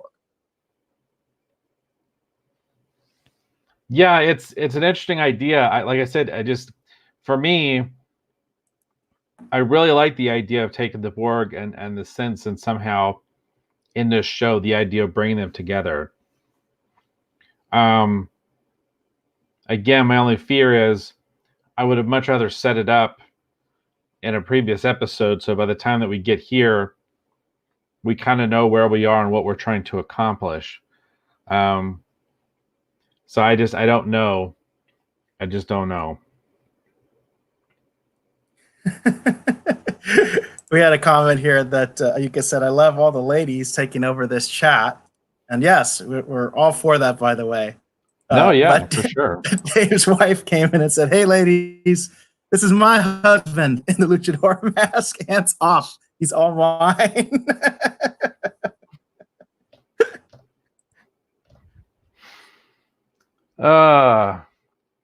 Yeah. I'll be honest with you, Eric. I don't have a lot of really great ideas for the writer's room for this episode. I just want to throw this script out and start over. My other suggestion would be that it's hard. Well, it obviously gets harder the farther you go into the show, because you have more baggage you have to deal with, and you can't, it becomes harder to fix. But I think we have some good ideas going on in here. No, there's a lot of. Peggy came in late, and she's kind of gone the way that a lot of us have said, which is like, just go straight Orville. She said, yeah, exactly. Would the result then be Isaac's race on the Orville? You know what I mean? Right. It's like, to me, in a way, I'm like, they're ripping off Orville and they're ripping off Battlestar Galactica anyway. Why don't we do the same thing? Just make it better and make it more fun. You know what I mean? Like I keep saying, let's do something with the cube. Let's just not destroy it. You know what I mean? Let's do something with it. To me, that's like the first thing. That's like the most. It's like, why do they do that? Like, why just destroy the cube? You know what I mean? Like it's. Now I could see maybe it'll fix itself and it'll be back in play, but it's like, so why go through this in the first place? You know what I mean? Like, what was the point of that? They do some really weird things in this show. And I just would not go in that direction. I just would not go there. The Borg cube is a very obvious solution to both evacuating the planet and also defending them. Borg cubes can wipe out fleets of other races' ships. You know what I mean? Like, that's been established. The Battle of Wolf 2309 or whatever, 43.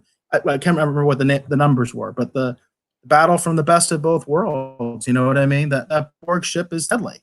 At the very least, it could evacuate the sense pretty easily. Now I think one of the possible. Go ahead. No, go ahead.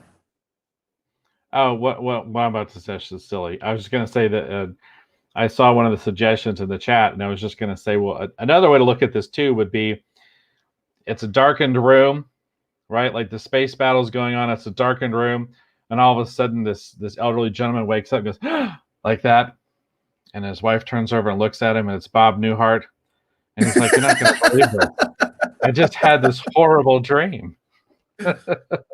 Well, that's kind of where Ayuka was going. She said you can fix it by making this all Picard's nightmare, and he wakes up. We start fresh. Which, by the way, there is a fan theory too along these lines that the entire show is a delusion in Picard's demented mind, because he's experiencing the dementia. And you know what? That, I think, is as good a solution as any. You know what I mean? Is to say, especially when you come to the point, you're like, how do we fix this? It's like, if it is just all delusion, we can kind of go the Joker route, and you don't really know what's real and what's not. You know what I mean? It doesn't have to be full on Newhart. It doesn't have to be full on Newhart. It could be a situation where full on Newhart. Full on Newhart. Just yeah. That's what I'm thinking right now. Have his wife there in the bed and everything. Yep. And we just pay for the rights for that sequence at the end, and then we show the first episode of the new Newhart show where they're running the bed and breakfast in Maine. Because why not?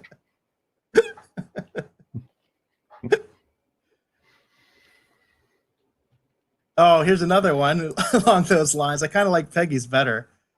He says, so she starts out, or if you want to go crazy with being Picard's memory, then we could just go that it's all a big nightmare of, I think her idea is better than yours, Dave, Marvel's Xavier.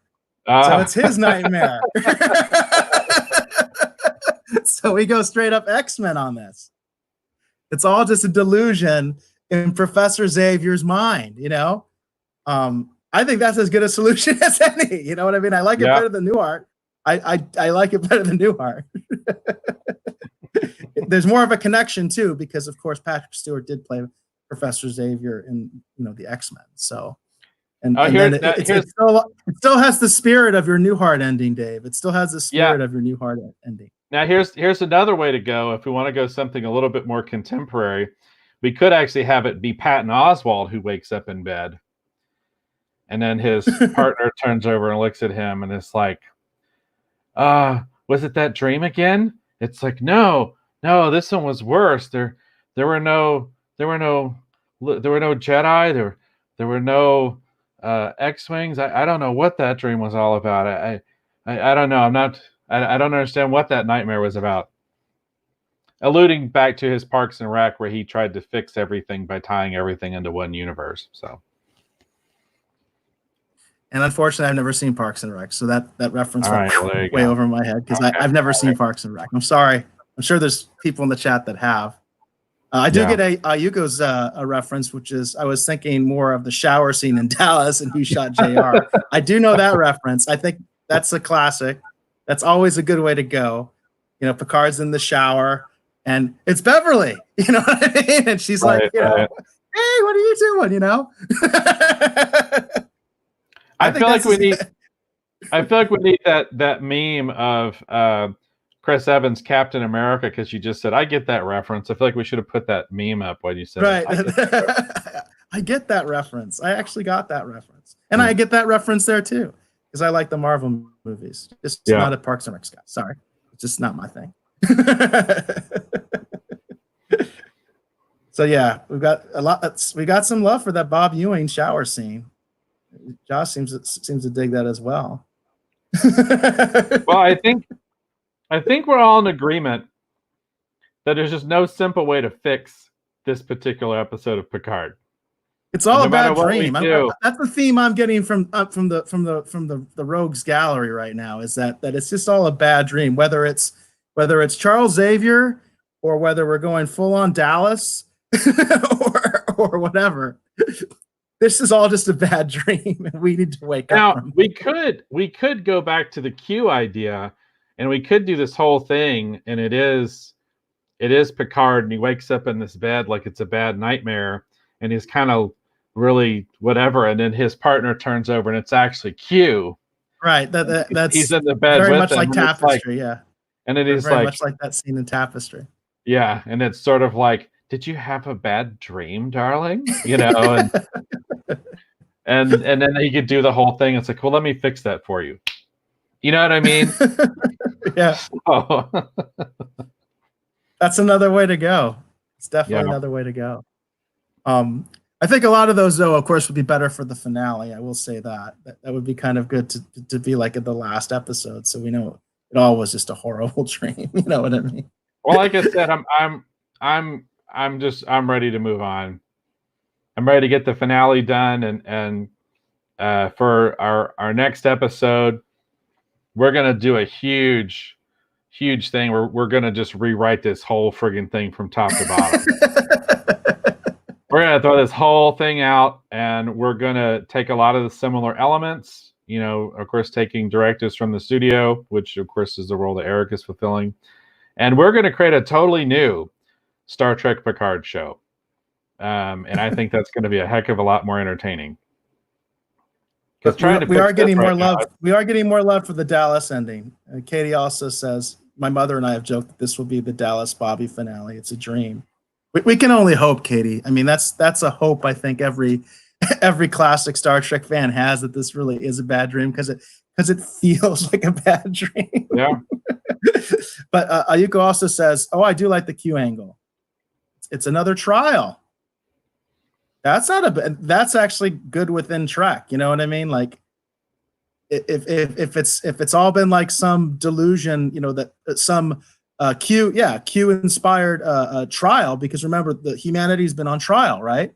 This is the third time that he's putting humanity on trial, because Q said in All Good Things that basically the jury is still out on you guys. Jury is still out on you guys, and this whole contrived situation. Being a manipulation by Q to sort of test Picard's mettle, because he always seems to choose Picard as sort of the representative of humanity. I could actually seriously dig that, with all joking aside, that it was just all a trial by Q. I actually like that idea.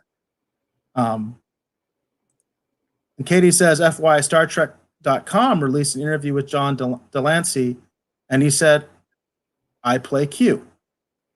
Are you saying that he's going to play Q, Katie? Is that what you heard? That he actually is going to be on the show and play Q? That was in regards to him being on the show and actually coming back as Q. There's been speculation of that Q would make an appearance in Picard. We only have one episode left. I don't know if you're referring specifically to him, being on the show, or a report of him being on the show, or him responding to that or not. Because I haven't heard anything. I've heard rumors. I've heard rumors that Q would appear, but that's seemed less and less likely as the show has gone on. That would be funny if after all these debates and everything like that, like the last episode is just Q being like, "All right, this is all just a big farce or whatever." And, I mean, it's his. Oh, I play Q instead of I played Q. Oh. Well, here's the thing. Oh, okay. In current tense, I got right, you. Okay. Yeah. Instead of past tense. Yeah, that would be interesting. I mean, but at the same point too, I mean, you tell me, Eric. I mean, I don't feel like Q fits in this universe that they've constructed.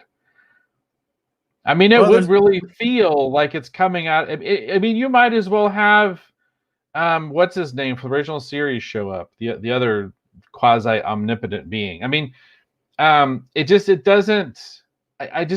I don't see it fitting in the universe that they've created.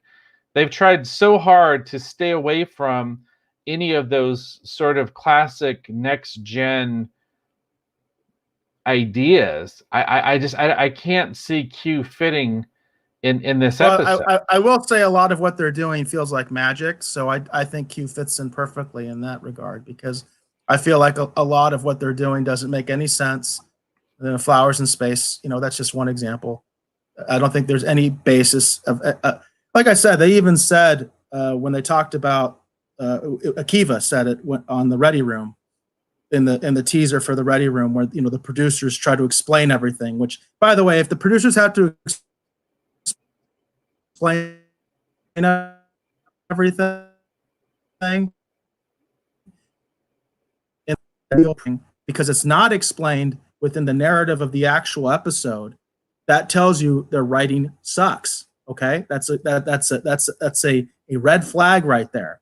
And what Akiva said was that all the synths are based on that neuron from Data, and he described the process and said, yeah, that process is just totally made up. We just made up that whole idea. There's no basis for it.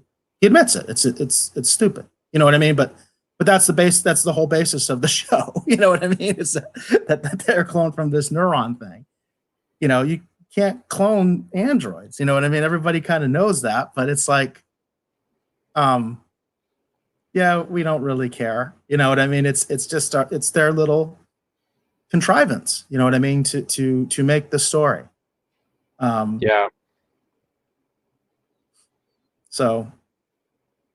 But Katie points out it doesn't matter at this point who appears. It's not canon because Shaban is the canon toolbox. He does not care about canon. I think that's very clear. Josh says Guinan sees alternate timelines, so maybe that will be the hook next season. This is all that can also go along with the bad dream scenario, is that she can see alternate timelines and say, that's your possible future, Picard. If we don't make this show better, if we don't make this show better, that could be your reality, Yeah. I don't know. Maybe Whoopi will save this. I don't know. So, because she can see alternate timelines. That's true. And she could say, yeah, Picard, if you don't change your ways, if you don't do something, this is what's going to happen. So what a shame she's not going to be in the last episode, because I'm probably done. Unless they come up with something terribly interesting, I'm done. Well, So, I think the gallery, the Rogues Gallery, definitely likes the idea of this all being a bad dream. no, yeah, for So sure. what say you, It, showrunner? Is this all a bad dream? Is that sure, the route we're going to sure, go? sure. It's all a bad dream. I'm good with that. I'm good with that. Why not? I'm sure some people are thinking they're having a bad trip or a bad dream right now. No, yeah, seriously, yeah, I could be down for the whole bad dream idea. So, So I'm um, curious. I am curious as far as like what do you think is going to happen in the last episode? Do you have any predictions for what they're going to do? do I have any predictions for what I think they're going to do in the last episode? Um, I honestly have no idea. I honestly have no. I really, when I watched the teaser, I mean, I think that I don't remember who it was who said it in the chat, but the idea that Soji is an organic and a synthetic as one. I do think it's going to come to a point where she's going to have to make a choice. I think that's pretty obvious.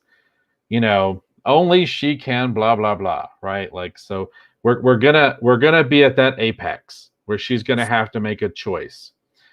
Um, I do honestly think there is some, in my mind anyway, I do think there is some possibility that Picard is going to wind up in that android that Sung is intending to be for himself.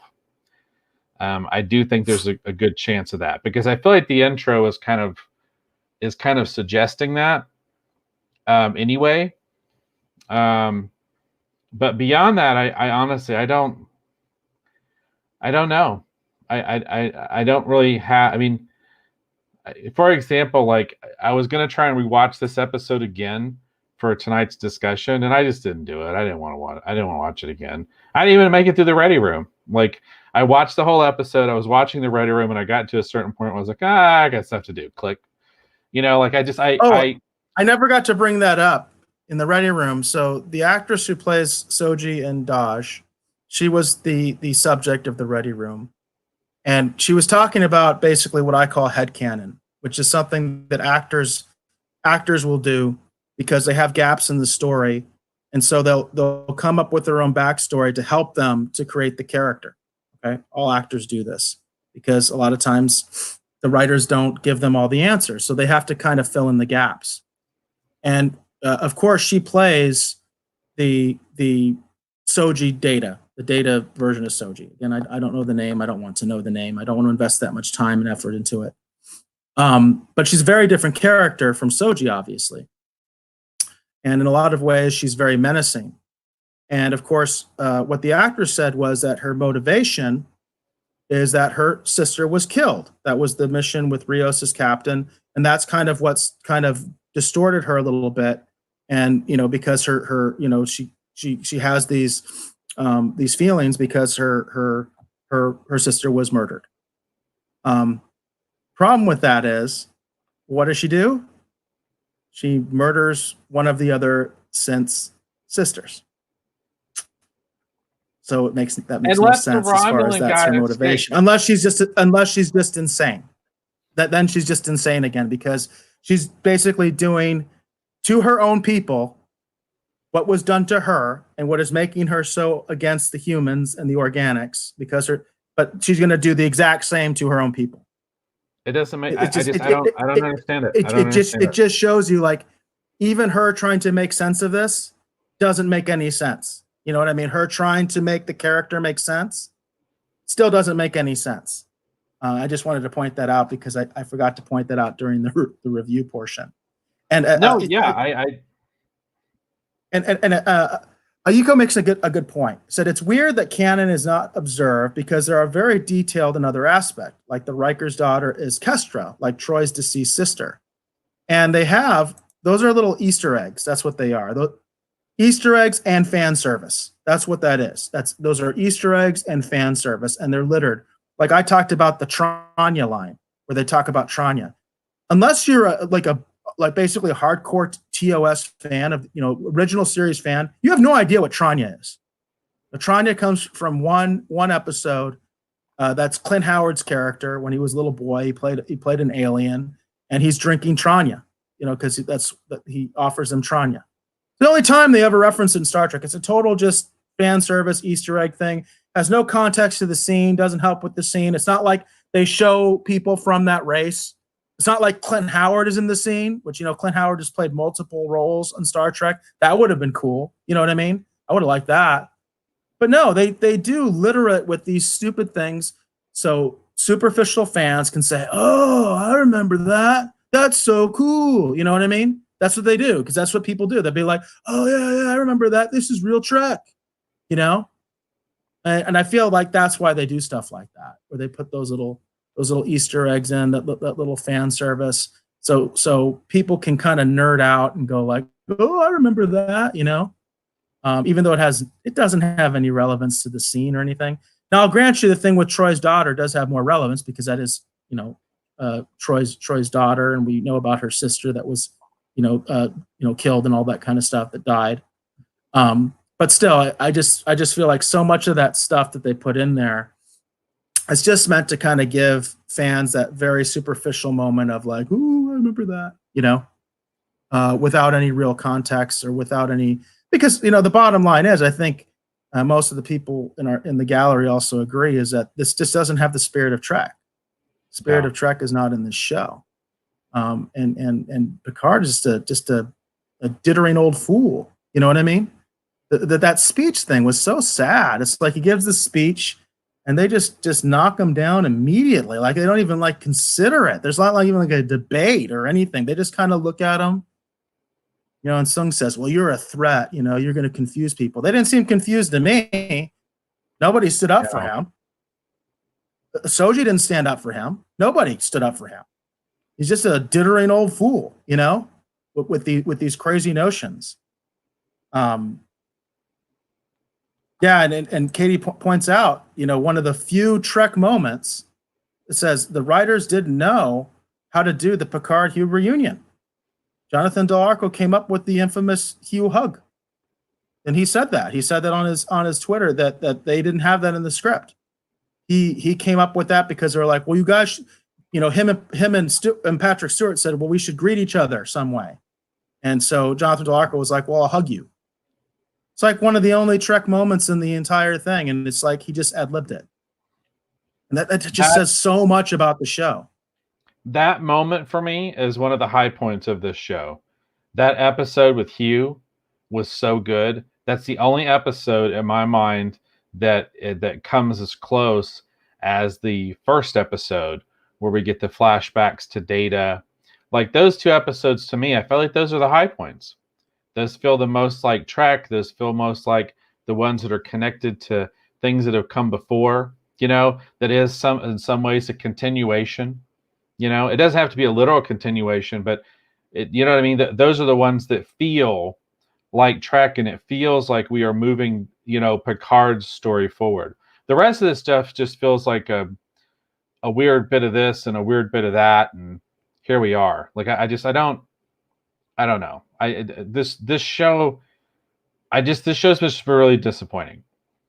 It's just been really disappointing. Katie seems to be in your Pike camp, because she says the Star Trek spirit is alive. It's called Christopher Pike and number 1 in Disco. That's right. And I know there are a lot of people that are pushing for the Anson Mount Pike show. There's a lot of people that want that. Rebecca Romaine, of course, would be number 1 in that scenario. So I know there's a lot of people that want that. There's a lot of fans that want that. Why they haven't done that yet? I don't know. It's the obvious thing to do. It's the thing all the fans want. And to be honest, too, like you were saying before, Eric, it's the one thing that there actually is something that came out of that they're actually selling. That new remodel of the Enterprise. They've made all kinds of things of that. I'm just waiting for the prices to drop a little bit before I purchase. Because it looks like the original Enterprise. But That's it looks like the original Enterprise. But wait, it's a great update too. It looks like the classic Enterprise, and it's slightly updated, and it's just it's a much I like it so much better than the one that they did it in the J.J. Abrams. Like it And the it Calvin. yeah, it's there's so much about what they did in that second season of Disco, specifically the Enterprise and with Pike and some of the other stuff. It's the closest thing they've come to that's like, okay, yeah, that's Trek. That's Trek, especially Pike. There's such a great scene because I gave you 3 episodes to watch. And there's that one episode with Pike, and it's and he sees his future, and the way that Anson Mount handles that, and what he says in response to a future that he can leave behind, but he chooses to do the right thing. It's just, to me, that's what I want to see. I will get around to it before I cancel my subscription. I will give you that pledge. I will get around. It's just so hard for me to watch Disco. I really do not like that show. I cannot. I have such a difficult time getting into it, you know. And I've said it before. I don't like having yet another Spock. I don't have anything against the actor or anything. Actually, I saw him on stage at Star Trek Vegas, and I thought he gave a very good presentation. He seems like he's an actual fan, which, again, I always point out most of these actors are not. And, you know, we need to realize that. And that includes Patrick Stewart, because now Picard doesn't like science fiction. No, that's Patrick Stewart that doesn't like science fiction and has said it multiple times. That's not Picard. Right. But Katie says, you know, I'm speaking as the number 17 of 9 Voyager fan, and I know she is like the number 17 of 9 Voyager fan. He says, I would take a Pike show over 7. I don't want my girl in the anarchist rebel manner they want. And I couldn't agree with you more. I hate where 7 is in this show. I just hate. It's like everything that happened in Voyager is totally meaningless. And I've said that's like my least favorite classic Trek, but it's not like I despise it and hate it and think it's okay to treat it like this, you know, because they're using 7. You know, if they didn't like Voyager, why are they using 7 then? You know what I mean? Like why use her? You know, I find myself wanting to go back and actually rewatch Voyager. That might be my palate cleanser actually for this whole experience of Picard. My favorites on Voyager are 7, Tuvok, and actually Cass. Because Cass had some good episodes. I thought she had some really good, solid episodes, and you know those are the ones I really like. And of course, Tuvok. I always point out Tuvok and 7. I think are very, very similar, very, very similar personalities, and they get along well. And you know, Voyager is one of the few places where they give us a continuation of that Wrath of Khan, Red Tunic era Trek, because we do get that one episode that has Rand in it, and it's like Tuvok's backstory, and he actually served on board the Excelsior with Sulu. Yeah. I know the episode you're talking about. That's a fun episode. I have some issues with that episode because I don't like the fact that it's just like a flashback, and it's just all happening in his mind. I really wish they had something where they actually had like a real interaction of the crews. That's just me. It's kind of like my same gripe with Generations. It's like I would like to have seen both crews interact with each other. I thought the way they did it was kind of like, I don't know, a little half-assed in my opinion. So because, you know, even Nimoy said that. Nimoy said they wanted me to do a cameo, and DeForest Kelley said that they want me to do cameos. We don't do cameos. Nope, that's not happening. Says that's disrespectful to the character. That's what they said. We've been doing these characters for a long time. We ain't just going to go on for some cameo. But as far as the Pike thing, Katie also says Pike is like a male Janeway. Be bold, be brave, be courageous. Starfleet is a promise. I give my life for you. You give my life for me. No one gets left behind. And again, I know there is a lot of people that are itching for this Pike show, and there are rumors that it's going to happen. I think Anson Mount is down. I think Ethan Peck is down. Katie likes Ethan Peck as Spock. She said Ethan Peck is a great Spock. So I think that the I know the fans are there that want it. There's a lot of people that even if they don't like Disco very much, they like Pike. They want more Pike, you know. So we'll see. It's possible. We'll see. Yeah, I'm totally down for it. I've been lobbying for it on the show here for a long time. I'm surprised I've had to lobby for it so much. To be honest, it's what they should do. And that one of those other episodes of those three I gave you that's really good is The Sound of Thunder. That's a really, really fun episode. And that gets into, oh, darn, what's this? The characters. It's Doug Jones' character on Disco. We actually go back to his character's home planet. And that episode is really good. That's what I'm saying. It's like, you know, I came into Picard thinking Picard would be that more classic Trek show.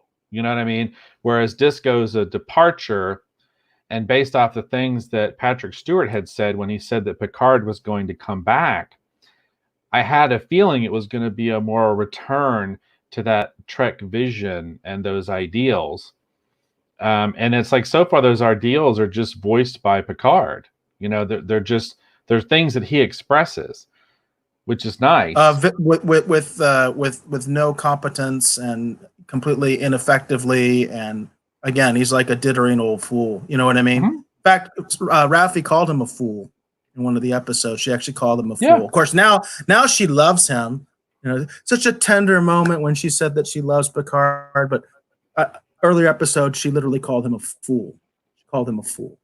So yeah, you know, and for me, going back to Pike, I mean, Pike is, you know, kind of says the same things, but the difference being that Pike actually backs it up with action because he's a captain. You know what I mean? He's in command of a ship. So he's in the position to make those decisions. He determines the tone. He determines the course of action. And that's it just, I tell you, man, I'm such a huge Pike fan. That's why I want to go back. I want to reread those early Voyages comic books. Like, I really liked Bruce Greenwood as Pike actually in the J.J. Abrams movies. Like, and I'm like going, man, I didn't realize Pike was so interesting. Like, now I'm like, I'm a huge fan of what they did. So the good thing about Pike is that you don't know much about him, but he's still like an important character in Trek. That's why he's kind of an obvious choice, you would think. Because you can kind of, just paint your own canvas with that character, because even though he's an established character, there's very little actually established about the character. So, you kind of have the best of both worlds. So you immediately have some buy-in by the fans because they're familiar with the character. And then you can kind of do what you want, and that's kind of the real appeal. Why they haven't exploited that more. Why do they do anything they do at this point? I don't know. I can't find the motivations of a crazy person. You know what I mean? I cannot. Right. It's impossible to determine the motivations of someone that is, by definition, insane.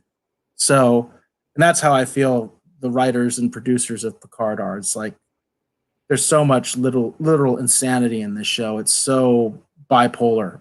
We talked about that before. It's just all over the place with such dark themes and so much suicide and all that kind of stuff and drug addiction, and it's all played up so badly. You know what I mean? Without any real depth of how to deal with these kind of very serious issues. Right? It's just right. It's so like bad TV. I don't know what else to say about it. We did have some love for Tuvok, my man, and some love for Voyager. Voyager is a solid series. Peggy mentions a rumor that it is rumored that they might give Pike over to Seth MacFarlane. That's part of the rumor that Seth MacFarlane was involved with negotiations to actually acquire Star Trek. I don't put a lot of stock in those rumors, just to be honest with you. I think it would be cool, but I think it's a lot of wishful thinking. I don't think CBS is in any way looking at selling Star Trek at this point. That can change because we don't really know. We do not know the real numbers for Picard. They keep telling us it's a hit, but they will not tell us their numbers. It's a self-proclaimed hit, and they will not tell us their numbers. So, and we'll probably never know. The only way we're going, and the other thing is, unfortunately, like for instance, I would go by like the quarterly earnings reports, but with everything going on with Corona, you can chalk it up to that, right? So it's like, who knows what they're going to say and how they're going to spin that, because everybody's losing money right now. So, well, I personally, don't know. I love what Seth MacFarlane and his group is doing with the Orville. I don't feel like they need to honestly even touch Pike. They've established their own unique universe. They've got the values of Trek. They've got their own unique characters. Like, it's just what they've done with the Orville is so amazing. I mean, I could see where if there was a play to purchase, Star Trek as a property or a franchise, or whatever, okay, I could see handing it to him because clearly his group understands what to do with Trek based off what we've seen with the Orville. I mean, the Orville right now is the best current Star Trek, kind of show actually happening. But I do believe that there is a tremendous amount of potential with a Pike show, and I feel like that what they've established with that chemistry between those characters, the chemistry between Ethan Peck as Spock and Rebecca Romaine as number one and Anson Mount as Pike, it works, it clicks, it could totally work. And the fact that they're either unsure what to do or they're unsure how to move forward with it, I think is unfortunate, because I think that's the through line. I mean, that literally could be their Mandalorian right there. And the other thing I like about Pike too is Pike has the potential in some ways to be a little bit more Kirk. We haven't had a captain like that in a little while. And I just think that could be really great. I really think that could be great. I really do. I really do. So we should probably move on. Well, we do have some comments here. You know what I mean? So it's the people are still discussing things, and I like to get into the comments, hear what other people have to say. So it's like, Ayuka says, I wish one day we'd have an alien lead captain. I think that would be interesting. I actually kind of thought they were going to do that in Disco at one point, but that didn't happen. Instead, they actually brought in Pike at that point. So, but they it's still possible with season 3, depending upon what damage has been done. It's still possible that Saru could be the captain for Disco season 3. He is the most logical choice. And again, I go back to that episode, Sound of Thunder. And there's potential. There's great potential with Saru. That is the other kind of, in my mind anyway, that's the other breakout character from Disco.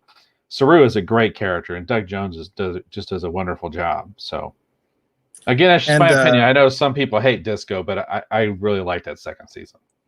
Katie, I saw the scene that she's talking about. There's a clip that they released. I can't remember which platform of a preview of the next episode of Picard.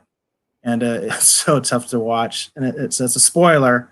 Said in a new clip for the finale, Seven tells Elnor that she'd pick up a phaser and call it an end to her life. And she's like, my heart. It's like the way they deal with suicide and suicidal thoughts.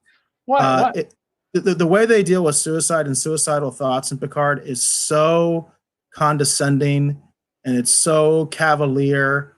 It's almost like a badge of courage that they're so suicidal and damaged, and everybody wants to commit suicide. And let's just talk more about suicide, because that apparently that word is just fine to talk about in the most casual way possible, because it's not like anybody has ever been affected by this or anything like that, or felt this way or anything. Let's just be as cavalier about it as possible.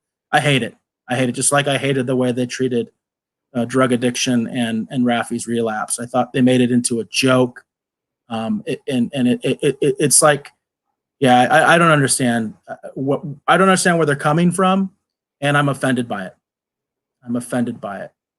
I dealt with suicidal people. That was my bread and butter. I was on the crisis intervention team at work. I dealt with suicidal people all the time.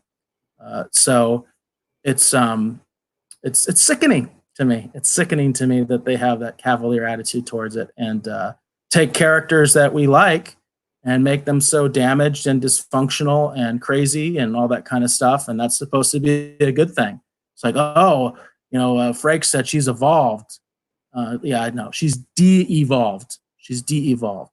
She has not evolved. In fact, we have no evolved humans in this show, which was one of the cornerstones of Gene's vision, was that human beings in the future would be evolved. So yeah, that stuff, I don't understand it. I don't understand it. Yeah, I don't get it at all. I really don't. I don't get it at all. And Ayuko has to go because we know that she's in the DC time zone. It's been fun, guys and ladies, but it's midnight over here. See you next time. And please keep coming back. We love your comments. We love the chat. It is kind of funny that it's kind of a ladies' night tonight in the chat, which is kind of cool. And so we do appreciate your comments. We appreciate you coming here, supporting the show, chiming in, all that kind of stuff. Yeah, we just appreciate you being here and appreciate you commenting and joining the show. Yes, thank you. Thank you. It's a lot of fun. A lot of fun. Do you have any more comments you want to highlight, or do we think we're good? Well, Katie brings up, Seven saying that basically says Janeway, Chakotay, and the Voyager crew meant nothing to her after all. And that's kind of what they're doing. They're saying that the events of Voyager, it's really weird. That's why I say it's like mental illness. It's like they have this thing where it's like, okay, Seven's popular, so we're going to put Seven in this show. But we didn't like Voyager. That's kind of the thing that you get from Shaban, from his comments. I never really liked Voyager. So I'm just going to throw all that stuff away and just make my own Seven. That's pretty much the vibe that I get. It's all like, well, Seven's popular, but we didn't like that show. Kurtzman doesn't like Star Trek. He's said that many times. He's a Star Wars guy. I said I was going to use this on the show, and I'm going to use it on the show right now. Somebody on the thread from hashtag All Star Trek said that basically it seems what they're trying to do is they're trying to do a mashup of Star Wars meets Game of Thrones. And I feel like that is exactly what's going on with Star Trek Picard right now. It is a mashup of Star Wars and Game of Thrones. Or it's like I said, it's bad Star Trek fan fiction written by someone who loves Star Wars. Bad fan fiction by someone who doesn't like Star Wars. So, because that's what it feels like. And yeah, we do want to acknowledge Peggy. She said this is her first time coming over here, coming over from the Orville Nation group. And PJ, of course, is a friend of the show. I assume you saw Dave when he was on the show. I've been on his show as well. So we appreciate you being here, Peggy. And Katie is calling it a night. We appreciate all your comments, Katie. You always give great insight. We know you're a big fan. And we like hearing from you. So we appreciate all your comments. We really do. And so it's probably a good segue to start moving on, right? So yeah, and I was just gonna say, Peggy, I did recognize your hashtag earlier. So I am entering you into the drawing for these particular two. You did use the proper hashtag. I was curious if anyone was going to know to do that tonight. So, but I did see that. So you are entered in for that. So definitely thank you for coming over here. That was really cool. Yeah, obviously that's one of our big things here is, comment, be part of the show, and be entered in to get some really cool art. So we do still have a choice to make. Okay, since Peggy did use the hashtag Orville, Those 2 cards are basically claimed at this point. So we do still have the other cards, and we do still need to decide. I still want to do 2 of these other cards tonight. So those of you that are going to hang around for the show, we do need to know. I need to know if we need to do. So again, we're going to pick 2. So I need to know if we want to do. It makes sense to do Batman and Robin, but I don't know if we want to break them up, right? So this is one we could do. We could do Batman tonight. We could do Robin tonight. We can do Moon Knight tonight, or we could do Flash Gordon tonight. So I do still need everyone to chime in and say, let's do these 2. I do want to know what the Rogues Gallery thinks about that. So we did do a retrospective on the Flash Gordon movie on our last episode. So that seems like that could be an obvious choice. And I personally really dig that Batman. That Batman I think is awesome. So that's my 2 cents. I don't get an official vote, but that's my 2 cents. Right. Oh, we do have 1 vote already for Flash Gordon Moon Knight. Josh says okay, cool. And Peggy says that she's enjoying the art. Says awesome sauce. Thank you, Dave. Thought they were lovely. Very cool. Thank you for being here. And if you decide to leave, I hope that you'll come back and join us next week. We have a lot of fun over here, talking about a lot of fun pop culture-y things. Our big Picard finale will be the next episode, because we'll have all seen the final episode of Picard. And I'm sure there'll be a lot to talk about on that one. That's for darn sure. Yeah, I'm sure. And then we've discussed too, right, Eric, about having some guest panelists and doing the Rogues Writer Room with some guest panelists and really deconstructing this show and putting it back together in the Rogues Writers Room in a more palatable package for those of us that weren't pleased with what they've done. So. Yeah, we're working on getting some guest panelists to be involved with that as well. Absolutely.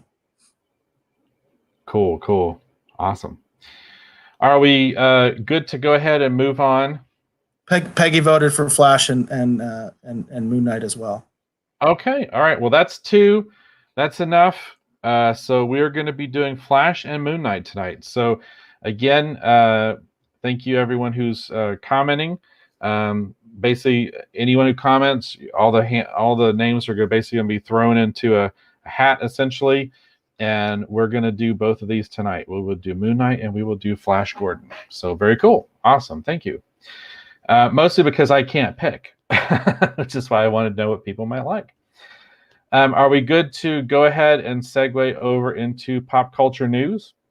Yeah, I think we're good. Awesome. Okay. All right.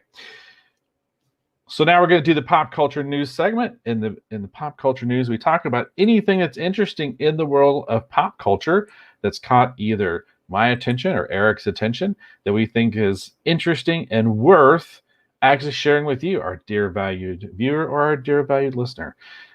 So do you want to go ahead and go first tonight, Eric, or do you want me to go first? I think I have a good one here. This is some pretty big Star Wars news, and it's not without a little bit of controversy. This is from comicbookmovie.com, and it says the Clone Wars star Ashley Eckstein. I hope I'm pronouncing her name right. It's Eckstein. Ashley Eckstein. So Ashley Eckstein talks Rosario Dawson being cast as Ahsoka Tano in The Mandalorian. So a lot of people have probably heard by now that Rosario Dawson has been cast as Ahsoka Tano for the next season of The Mandalorian. But there are some fans who are a little upset about this because they are fans of the actress currently playing Ahsoka Tano in the animated series. Says some fans aren't happy about Ahsoka Tano actress Ashley, and I've already messed up the last name. Help me with it, Dave. Eckstein, Ashley Eckstein. Eckstein, and being overlooked by Lucasfilm for The Mandalorian Season 2. And the actress has now issued a statement about Rosario Dawson's casting. So this is a statement directly from her. It says, ever since Ahsoka Tano first debuted in the Clone Wars, She's been a fan favorite character, brought to life by talented voice actress. Wait a second, that's not her quote. Where's her quote? Oh, here we go. It says, it has been my dream for 14 years to continue to play Ahsoka Tano in all forms. She says she will continue to be grateful for opportunities to help create stories for Ahsoka Tano, and I'm always happy to see her legacy continued. I am only one member of a tremendously talented team of people that it takes to bring Ahsoka Tano to life. The actress continued, the final decisions for Ahsoka are not mine to make, and I cannot comment on something that I truly know nothing about. So I think it's very clear that she is disappointed. I don't know if she had any kind of expectation that she might be cast, if somebody said something to her that she might be cast for the live action version of Ahsoka. I do think it's interesting. Ashley is actually a little bit younger than Rosario Dawson. They're about like two or 3 years apart, I believe. She is actually a little bit younger than Rosario. I think Ahsoka in the Mandalorian timeline would be about 50. Does that sound about right to you, Dave?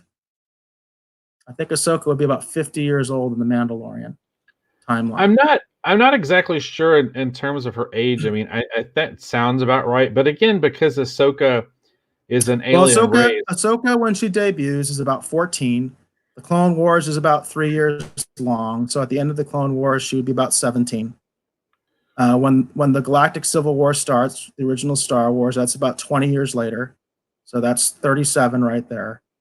And then you have however long the Galactic Civil War is, which most people estimate 5 years. Right. Okay, so that would put her in her 40s. And then Mandalorian is supposed to be like 5 years after Return of the Jedi. So she would be close to 50. You know what I mean by that standard. So I don't know if that had something to do with the cast decision or not. I don't know. But clearly you can sense the disappointment in her statement that she was not cast. There's a lot of people praising the casting of Rosario Dawson, are really, really psyched about it and really happy about it. I'm curious, do you have any thoughts about it, Dave? Did you have any kind of skin in this fight?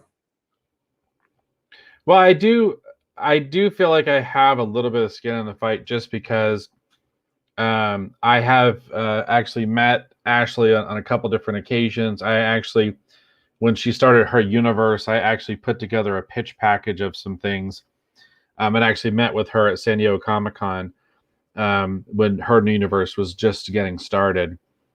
And I am quite fond of her, and I'm quite fond of her in the role of Ahsoka Tano. And I do think, in all honesty, she possibly, if she had wanted, I think she could have played the role. So I myself, I've actually seen videos where fans have given her lightsabers, and she's actually like, kind of manipulated them and stuff like that. And the crowd really whoops it up, and so I know that there was a lot of people in the fandom that were kind of hoping for this, that eventually they would do a live action version and they would let her do it. Now, I looked on her IMDb, and as far as I can tell, she has not done any live action work for quite a while.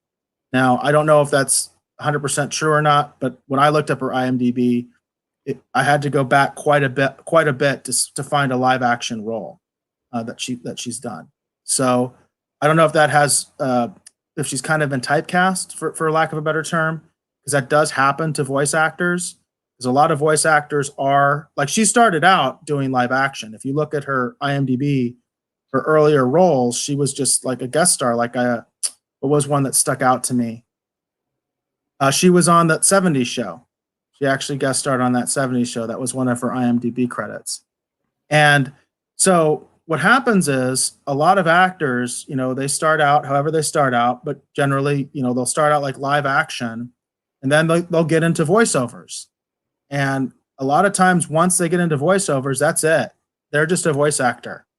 Hollywood is really brutal about that sometimes, So you have these very talented actors who do get kind of typecast when it comes to voiceover. And I know there's a big conflict also because on the other side of things, what happens all the time is when they make like a movie version of some popular animated series, like for instance, Transformers is a good example.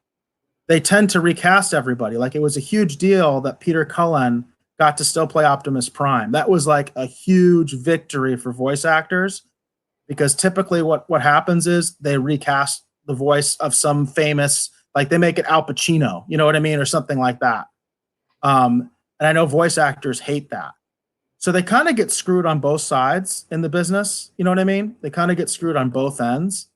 And I think a lot of people are feeling that right now. I, for one, I don't feel like I have a lot of skin in this fight because I have not been a big supporter of the Clone Wars, although I saw the movie and I saw it in the theaters and I liked it.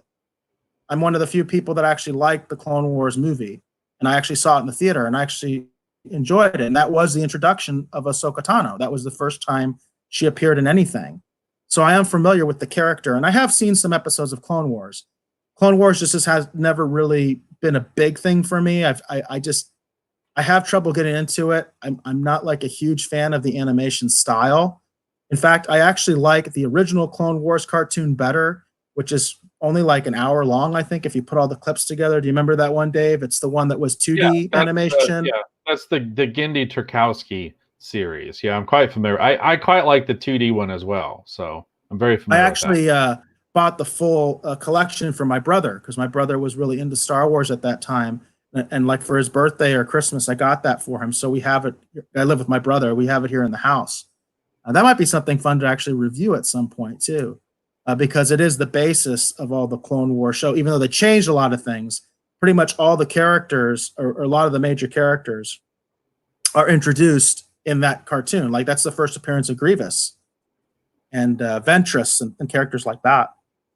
Right. That I do think are really cool.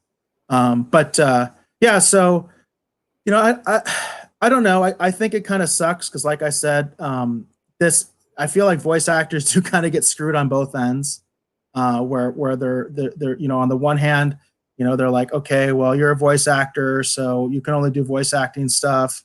And then on the other side, you know, the animation becomes big. They make a movie, and then they recast him anyway with, you know, a quote unquote bigger, more established actor. So I do kind of feel for her on this. I can sense the disappointment in her official statement. But at the same time, I'm sure Rosario Dawson will do a great job.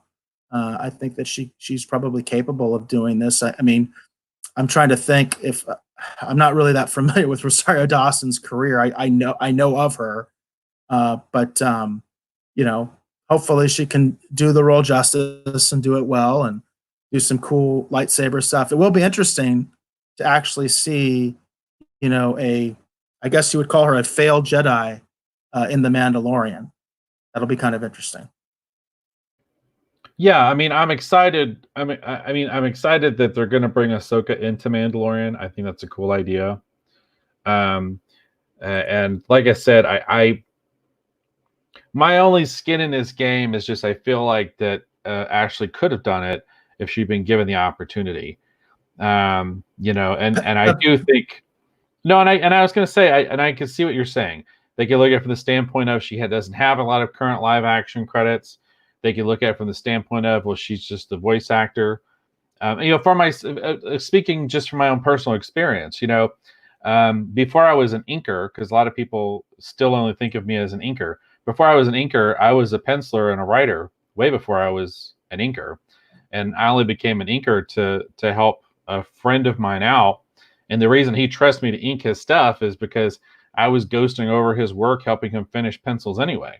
Yeah, that's the funny thing. But then certain people only view me as one thing, when in reality I'm not just one thing. So I understand what it's like to be typecast and only thought of as doing one thing. So that's my only thing. I mean, there's some controversy actually associated with the casting of Rosario Dawson because of some comments she's made in the past. I'm not going to comment on any of those. I'm not aware of any of that beyond the fact that I know that there is some controversy involved. My only hope is that whatever they do with Ahsoka, I hope it's just fun and entertaining, because I really like The Mandalorian, and I like the idea of introducing a Jedi into The Mandalorian. And it makes sense that it's going to play into that because of how The Mandalorian actually ends. So Peggy mentions really kind of the, I guess, sort of the obvious. She says, I think it's interesting that Rosario Dawson looks like an older version of Ahsoka Tano. And of course, that does absolutely factor into it. Sometimes you just go with the obvious and just say, well, that actor looks the part. You know what I mean? And maybe they feel that, Ashley doesn't. And I know I've already seen memes and stuff like that where they do like the colorization and they make Rosario look like Ahsoka, and she does look pretty convincing just in the homemade images that I've seen that fans are doing. But she also says she totally agrees with the disappointment aspect that voice actors do get shafted a lot. That's kind of my point as well, is that unfortunately, that is part of the business. And so I just wanted to point this out because it is a pretty big story. The casting of Rosario Dawson was a big thing. There's a lot of fans that are very happy about it, very excited, but there's also a lot of fans that are disappointed and outright pissed off. Yeah, and I'm not that angry about it, to be honest. I've seen a lot of stuff that Rosario Dawson has been in. I think she's a talented actress. So I know that she can play this role. I have no you know what I mean? Like, I know she'll probably do a good job. And I, like I said, I'm excited to have a Jedi, you know what I mean? Like in The Mandalorian. Like, I love that idea, because we're getting back to those classic, Star Wars kind of things, having a Jedi, even in a cameo role. I'm very excited about that. Peggy brings up, I wonder how many Jedi are left out there in The Mandalorian. And I have that question myself.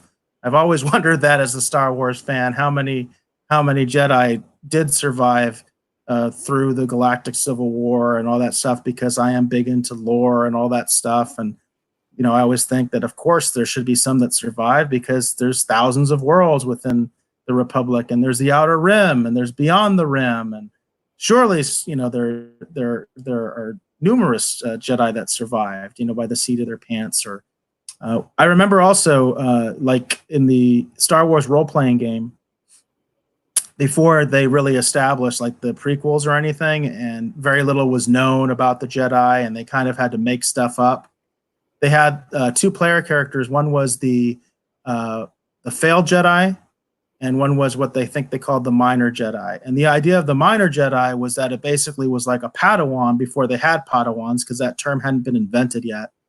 And the minor Jedi was like an apprentice that hadn't finished their training. So Vader never got around to killing them. And then the failed Jedi was kind of like Ahsoka. They were a person who trained to be a Jedi but didn't make it for whatever reason.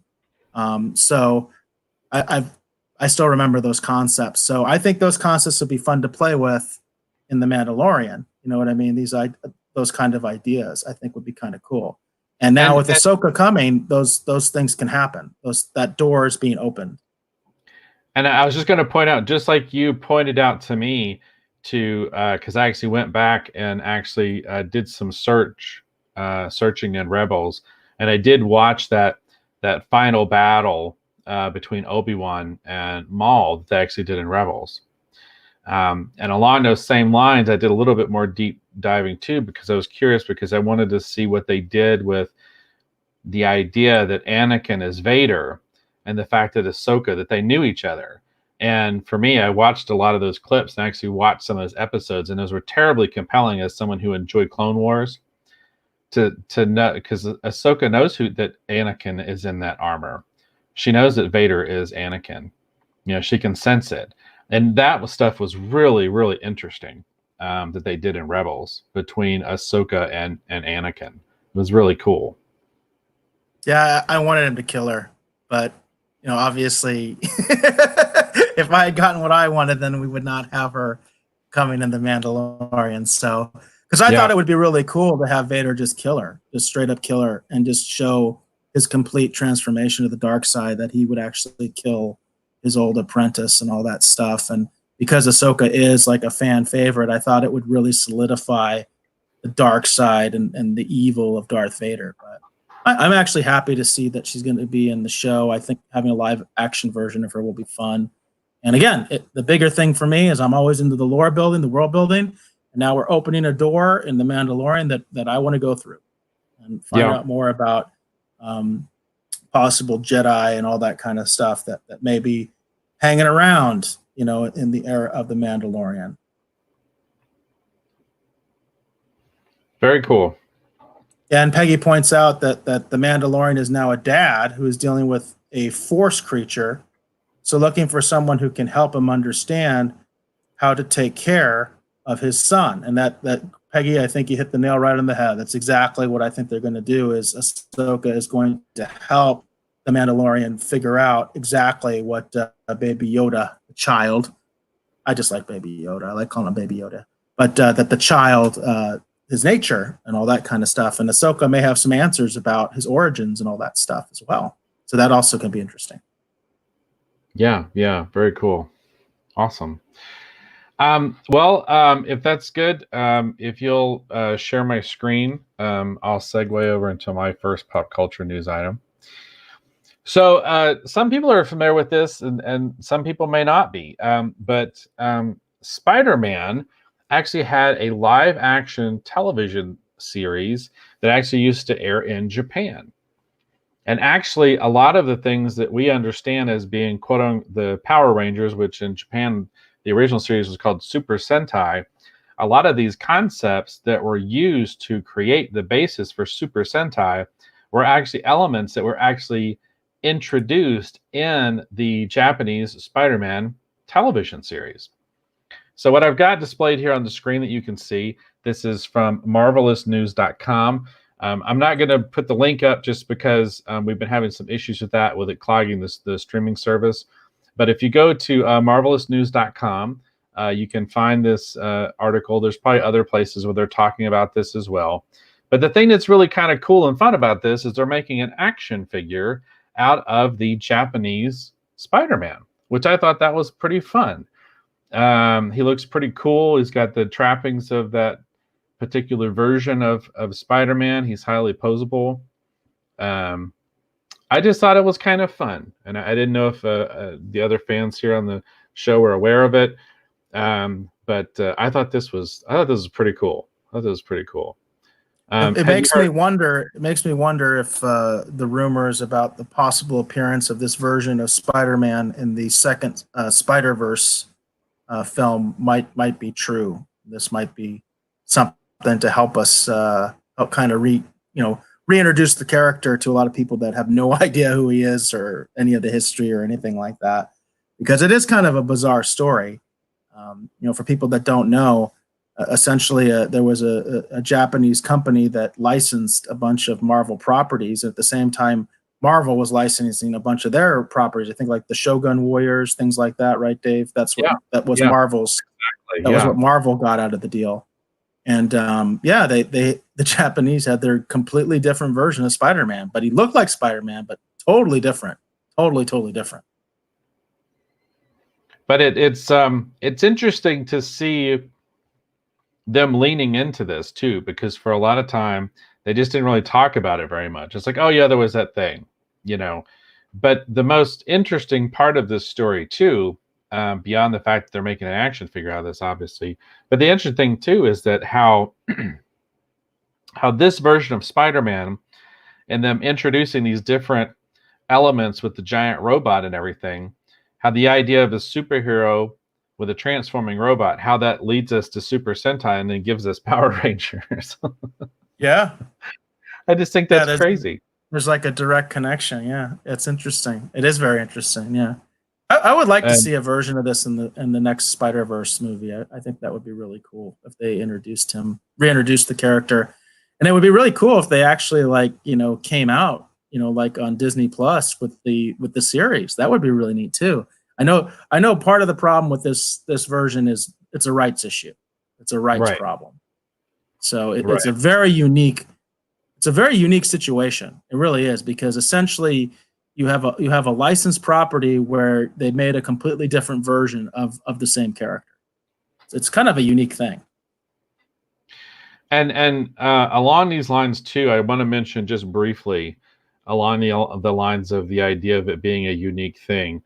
For those of us that are fans of the Disney film The Black Hole, just so those of you who may or may not be watching right now or listening know, the Vincent and the Maximilian toys that Diamond Select released, I've heard from a lot of people that they're actually in Walgreens right now. Now, I don't want to encourage anyone to go out and get them right now with everything that's going on for obvious reasons. But once we get on the other side, they might be, Dave. They might be going to Walgreens anyway. So that's true. It is a drugstore. If you are going to Walgreens, if you will peruse the toy aisle, if you're a fan of the Disney film The Black Hole, the Vincent robot and the Maximilian robot, they are, my understanding is they are on shelves right now in Walgreens. I've heard multiple reports. I haven't had it confirmed, but I'm hearing that that they're in stores. So, and and my understanding too is that beyond online retailers, that's the only place that you're going to be able to get them is actually in Walgreens. The difference is if you buy the Walgreens, they're not going to have them in Walmart. They're not going to have them in Walmart. No, I don't think they're going to. And like, for example, like the direct retailer version, like if you buy from Entertainment Earth or some of the online retailers, if you had pre-ordered them, I might add, because I didn't pre-order them because I didn't want to spend the money because I'm cheap sometimes. I thought, well, when they actually come out, I'll get Vincent. I just kind of want to get Vincent. Although having Maximilian would be fun too. But I was just kind of waiting because I didn't want to spend the money. But if you had pre-ordered it from Entertainment Earth, the Vincent from Entertainment Earth actually comes with Old Bob. They actually come as a set. That's awesome. Yeah, but really cool. But if you buy it from Walgreens, it's just Vincent or it's just Maximilian. So that's interesting. Yeah, I don't understand how that deal got done. But I don't want to encourage people to go to Walgreens for this specific reason, but I want to make sure people are aware. Hey, like I said, let's be real for a second. They might be going to Walgreens anyway in the current state of things. So it's not exactly out of the realm of possibility. You might need to go get a prescription at Walgreens right now. So, or for that matter, over the counter medication. So that's true. That's true. So if you are already in the Walgreens, peruse the toy aisle. My understanding is they should be out. I like to make sure that the collectors and the fans know about it, because I'd rather a fan or a collector get it than someone who's just going to try and, flip it on the internet. So, all right, very cool. So I do have another pop culture news item, but that's going to be it for my Spider-Man and my. And Peggy was thinking along the same line. She said she was going to say that. She said they might be going to Walgreens anyway. So yeah, that's true. Very true. Good observation. So do you have something else for pop culture news, Eric? Yeah, I have one more that I think is fun. We obviously need some fun news, and we keep hearing about productions being shut down and all sorts of bad news. This seems kind of cool. So this is from Flickering Myth, and this is Tom Cruise. Tom Cruise on Top Gun Maverick. He says, "I don't know if a movie will ever be made this way again." And at first I thought this was ominous, but this is actually a pretty interesting article. It says, when speaking with Empire magazine, Tom Cruise and producer Jerry Bruckheimer have delved into their upcoming film, Top Gun Maverick, revealing new details and praising the creative process on the long-awaited sequel. It says, trying to follow the mega success of their first collaboration back in 1986 is no easy task. But Cruise said once they started to talk about making a Top Gun sequel, they knew it would be unlike anything we've seen before. It says, we've just started talking, Cruise says, and I realized that there were things that we could accomplish cinematically, and I started getting excited about the big challenge of how do we do it. So I said to Jerry, if I'll do it, meaning I'm not going to do the CGI stuff. So what they're talking about is the really interesting thing about Top Gun Maverick is that they have these scenes where the actors actually got into the cockpit of actual real Navy fighter jets. And he's I think he's very accurate. We may not see something like this ever again because of the prevalence of CGI, and because I think the Navy, quite frankly, because of the Top Gun is like considered such a big movie and such like a big promo for the Navy. I think that there's a lot of goodwill there that they were willing to do these things, to take these actors up in the jets.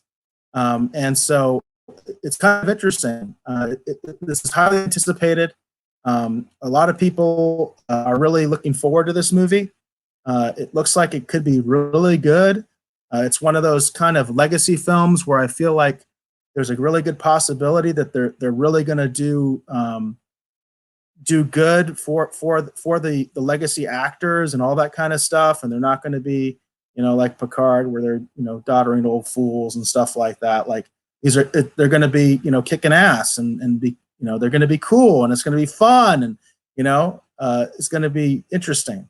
But as far as never seen a film like this again, this is a unique project because of the fact that they were able to take the pilots up in the air. And one of the things they talk about is in the original Top Gun, they tried to do the same thing, but almost none of that made it into the film. And the reason none of it made it into the film was because most of the other actors were puking their guts out. And of course, that doesn't translate well on film. So I thought this is interesting. I think this may be kind of like a film we've never really seen before, and we may never see again. This might be a really unique thing. Well, and for me, the Top Gun Maverick is one of my most anticipated of these films that are going to be coming out here, hopefully, soon. We're with everything that's going on, who knows exactly if it's going to hit the original release date or not. But I'm very, very excited for this film, and some of the shots in just the trailer alone, for someone who's an aviation enthusiast like myself, are so beautiful. The shots of the jets as they're screaming down the snow-covered canyon, and the sonic booms behind them, and just all that stuff just looks absolutely amazing. So I'm very, very excited for Top Gun Maverick, myself personally. So yeah, very excited to see it. Yeah, I think it could be pretty unique film. So we'll see how it turns out and everything like that. And as you mentioned, it may be delayed, but it also, you never know. It may be released in a streaming format or something like that. We'll have to see. It's going to depend a lot on how long things go the way they're going right now. So right. I think it'll be something fun to look forward to, though, regardless of what platform it's released on. Right. Very cool. Very cool. So I do have one more pop culture news story for this evening.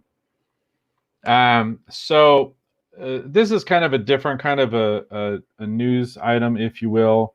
Some people may know I actually worked with Geoff Johns, who's a writer over at DC Comics. He's just a very talented writer. He's worked on a lot of great things. He's worked on some divisive things too, but I'm very proud of the collaboration and the projects that I got to work with Geoff. One of them being Brightest Day. It's one of the series I'm most fondly remembered for having worked on, and the opportunity to work on Firestorm would not have come to me had it not been for the stuff that Geoff wrote, and it's just very important for me personally. There's a new series getting ready to come out called Stargirl. It's going to be on the CW. Originally, at one point, it was only going to be on the DC Universe app, but now it's actually going to be on the CW. Geoff has a very special connection to Stargirl, and he has actually written an open and personal letter. And you can see right here the article here. This is on Newsarama. The article is by Chris Arendt, who's one of the editors over there. But this is Geoff Johns pens an open and personal letter to read before you watch the premiere of Stargirl. So I would recommend people, if you're so inclined, if you're thinking about watching Stargirl, it would be maybe interesting to actually go over, read this article. I'm not going to read any of it because I hope that you're going to go read it yourself, and just understand the very special importance and connection that Stargirl has for Geoff, and then hopefully enjoy the episode. I haven't had a chance to see it yet, but I'm looking forward to it, and I just thought this kind of an interesting thing because it's not very often anymore that within the big two you get the opportunity to create something totally and wholly new, let alone bring to it a personal message or a personal insight, or create something that's very close to you. And so I thought this was kind of an interesting thing, and I just wanted to kind of point it out. So very cool. Very cool. Cool. All right. So that's all I've got for pop culture news this evening. Do you have anything else, Eric? No, I had some other stuff, but I think for time we should just move on to Streaming Wars.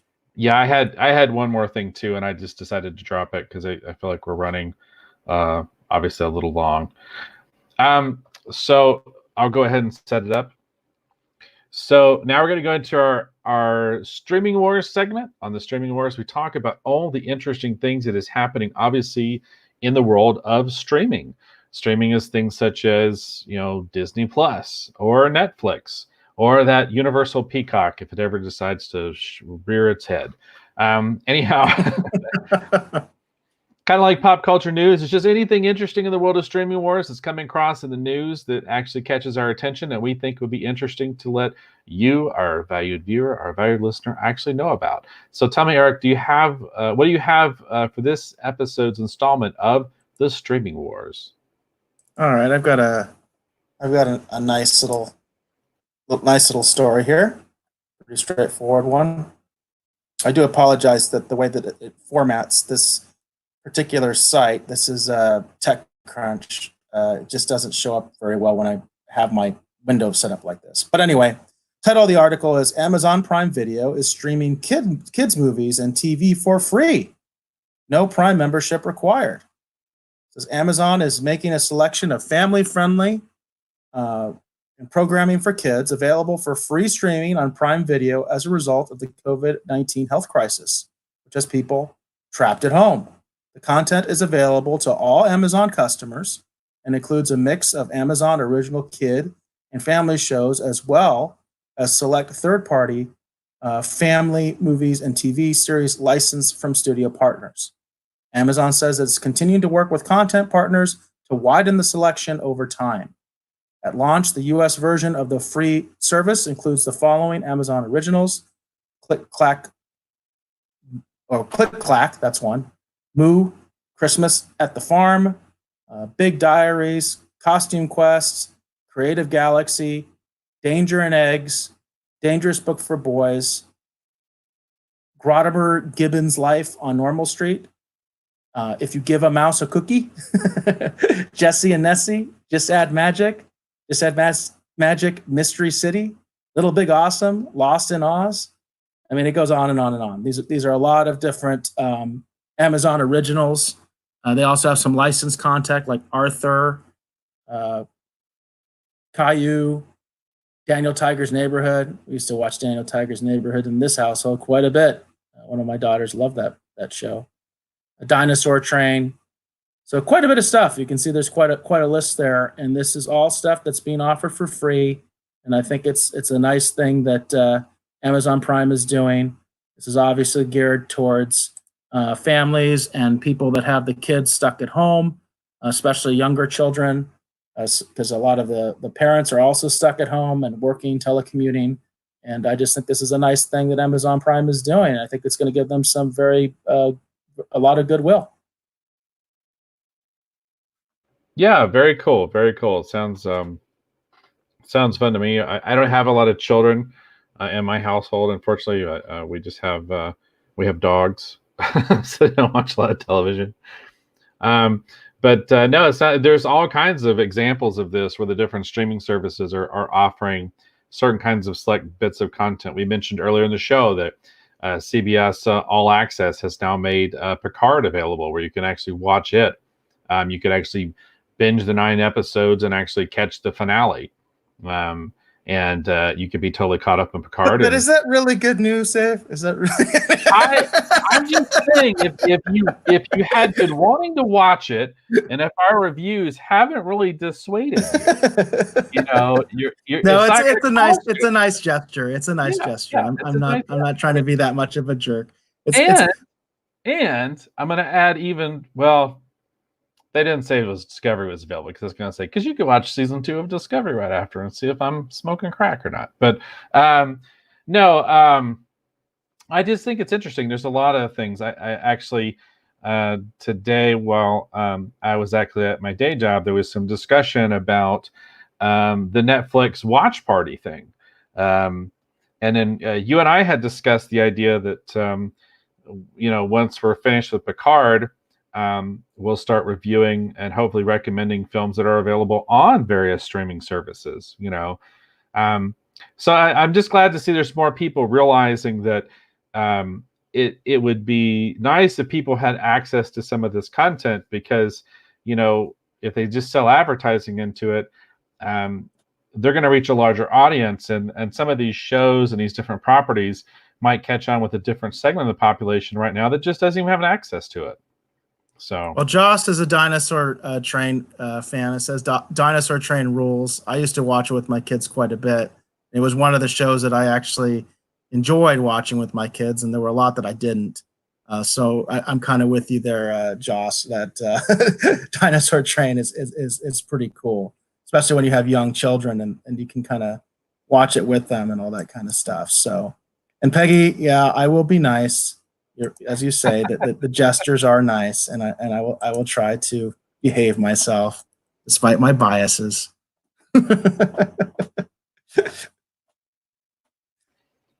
Well, very cool. I'm going to be honest. I don't have anything for this episode segment of the Streaming Wars. Nothing really stuck out to me beyond the fact that I've already mentioned, like CBS All Access right now. They have a code that you can use that you can access Picard.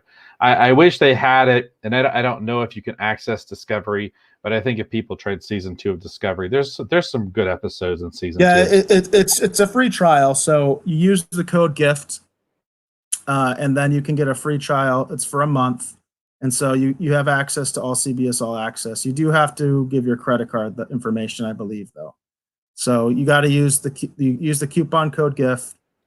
GIFT, and you get because before it was a week, you got 7 days free trial. Now it's a month free trial. So that's how the Picard thing works. It's not exactly the same as Amazon Prime, but it's similar because Amazon Prime is, or I'm sorry, because it's technically not Amazon Prime, but basically what it's based on is your Amazon account. So if you have an Amazon account, you can get that free stuff. Although I would also mention you can also do the IMDb stuff. Amazon also has all the free IMDb content. That's if you want to. There is no IMDb app that gives you the free content, like for instance, on your PlayStation, because I use a PlayStation 4 for a lot of my streaming. There is no IMDb app, so you have to go to the Amazon app, and then you can get those IMDb movies, and now you can get these free children movies. So Amazon, I think, is going to be a good option for a lot of people.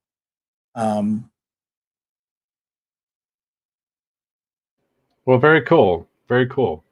Do you have anything else for Streaming Wars, Eric, or is Yeah, I have one more. Since you don't have one, I'll put this other one because I think this is a pretty interesting one. This is an Indiewire article, and this was dated March 23rd, so it's fairly recent. It's within the last couple of days.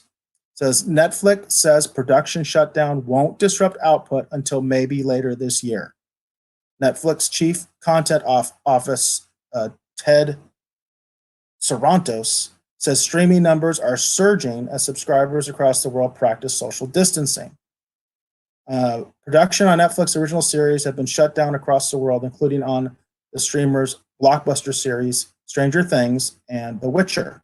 But the company isn't expecting any disruption in output for the foreseeable future. It says that they basically have a bunch of shows that are ready to go. and so they don't anticipate a problem until later this year. So I think Netflix is in a unique position because they have so much content that they have been producing. Apparently, there's going to be new stuff still coming out, at least probably until the end of the year, which puts them in a very powerful position because I think all the other streaming services are in a very weak position for new content right now. So this could be like this could be like a bomb in the streaming wars. Yeah, I would say it probably will be, because we know that, for example, it seems like Disney didn't really have, for Disney Plus anyway, they didn't have all of their stuff kind of ready to go like you would have thought.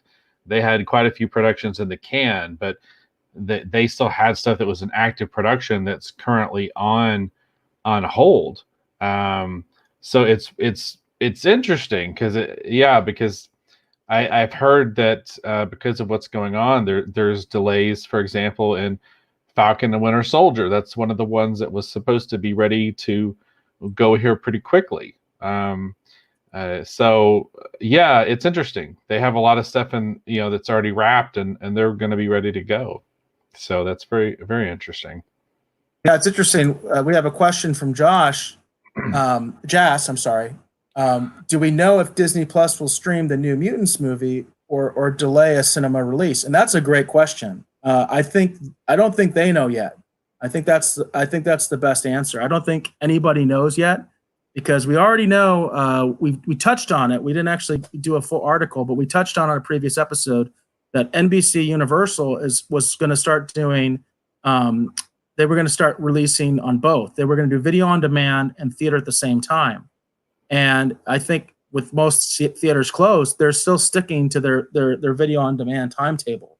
So they're still going to go start releasing new movies when they're supposed to be released, but they'll basically only be video on demand, and then whatever few theaters are open, across the world.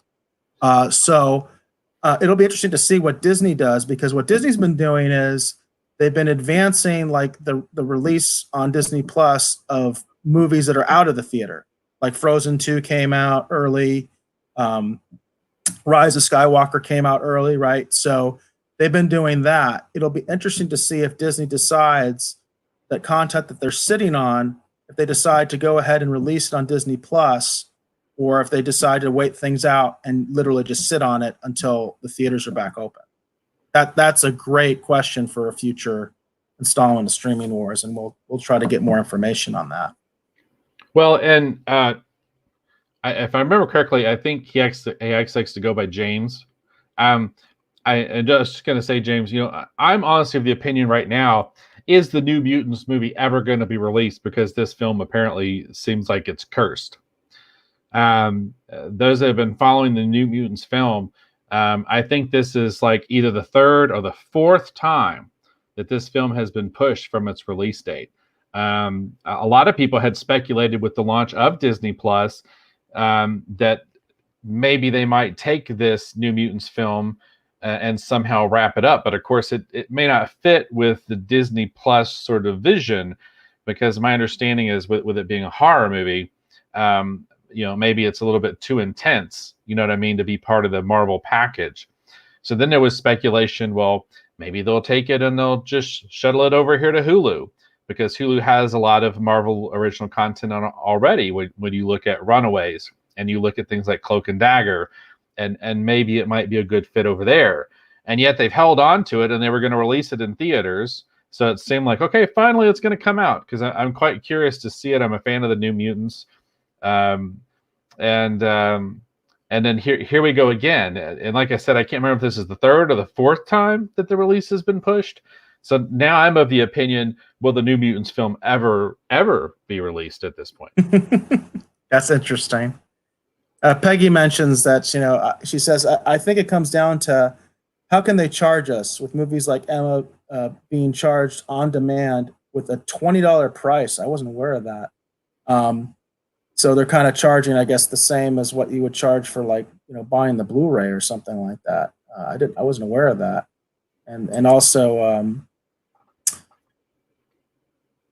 How'd you say that his name is? Just James. James. I think he likes to go by James. Okay, so James says the WB delayed Wonder Woman 1984 to a July cinema release. I had not heard that. I wasn't aware that they officially pushed back the release of Wonder Woman. I think that was anticipated. But I'll say this: I could see the possibility when HBO Max comes out that they might debut it there. It just depends on how long things go the way they're going now. You know what I mean? The longer it goes, the more they're going to have to rely on the streaming content. The streaming wars, in a lot of ways, is taking on a completely new dimension with COVID-19, with the coronavirus. It's taking a completely different turn right now. And this is like, go ahead. Yeah, go ahead. I just said it's taking a completely different turn right now. Yeah, and I was just going to say there had actually been a lot of rumors actually surrounding Wonder Woman. A lot of people were thinking they were just going to release it, and just put it out for people to watch, pay to stream it. There was a lot of talk about that. There was and apparently there were rumors that said that there was quote unquote some discussion of it, and then literally like the next day it came out that Warner's decided to push it back. So.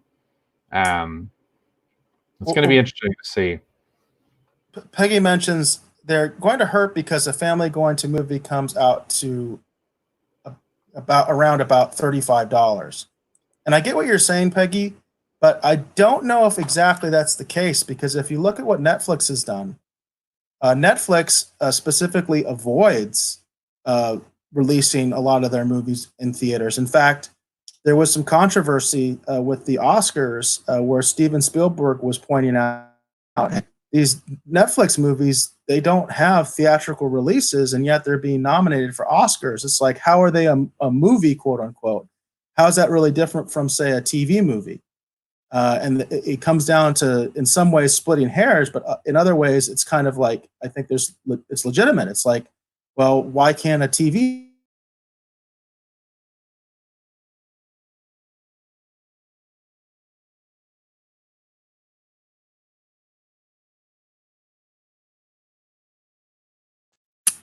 without putting it in the theater, and they're still eligible for Oscars. So obviously they feel they've made the model work. Now, we've talked on previous segments of the streaming wars that they're also going into massive debt, but I don't know. They definitely. I mean, Netflix is the biggest streaming provider right now. So, and they do look, as we talked about in our previous article, they look positioned much better than everybody else for what's going on right now. Yeah, I was just going to say, unfortunately, Peggy, from time to time, we sometimes have issues on the show with the stream kind of cutting out, and we do sometimes lose sound. I do think we kind of got the point of what Eric was bringing across. Yeah, I'm sorry, I didn't realize that the feed cut out there. But I'm just trying to say that Netflix has kind of like, they only use the theatrical releases as sort of like a feather in their cap. It's not really part of their model anymore for making money. They've abandoned it almost completely, other than the prestige factor of like a premiere or something. So they're already doing it. They were already doing it before any of this started.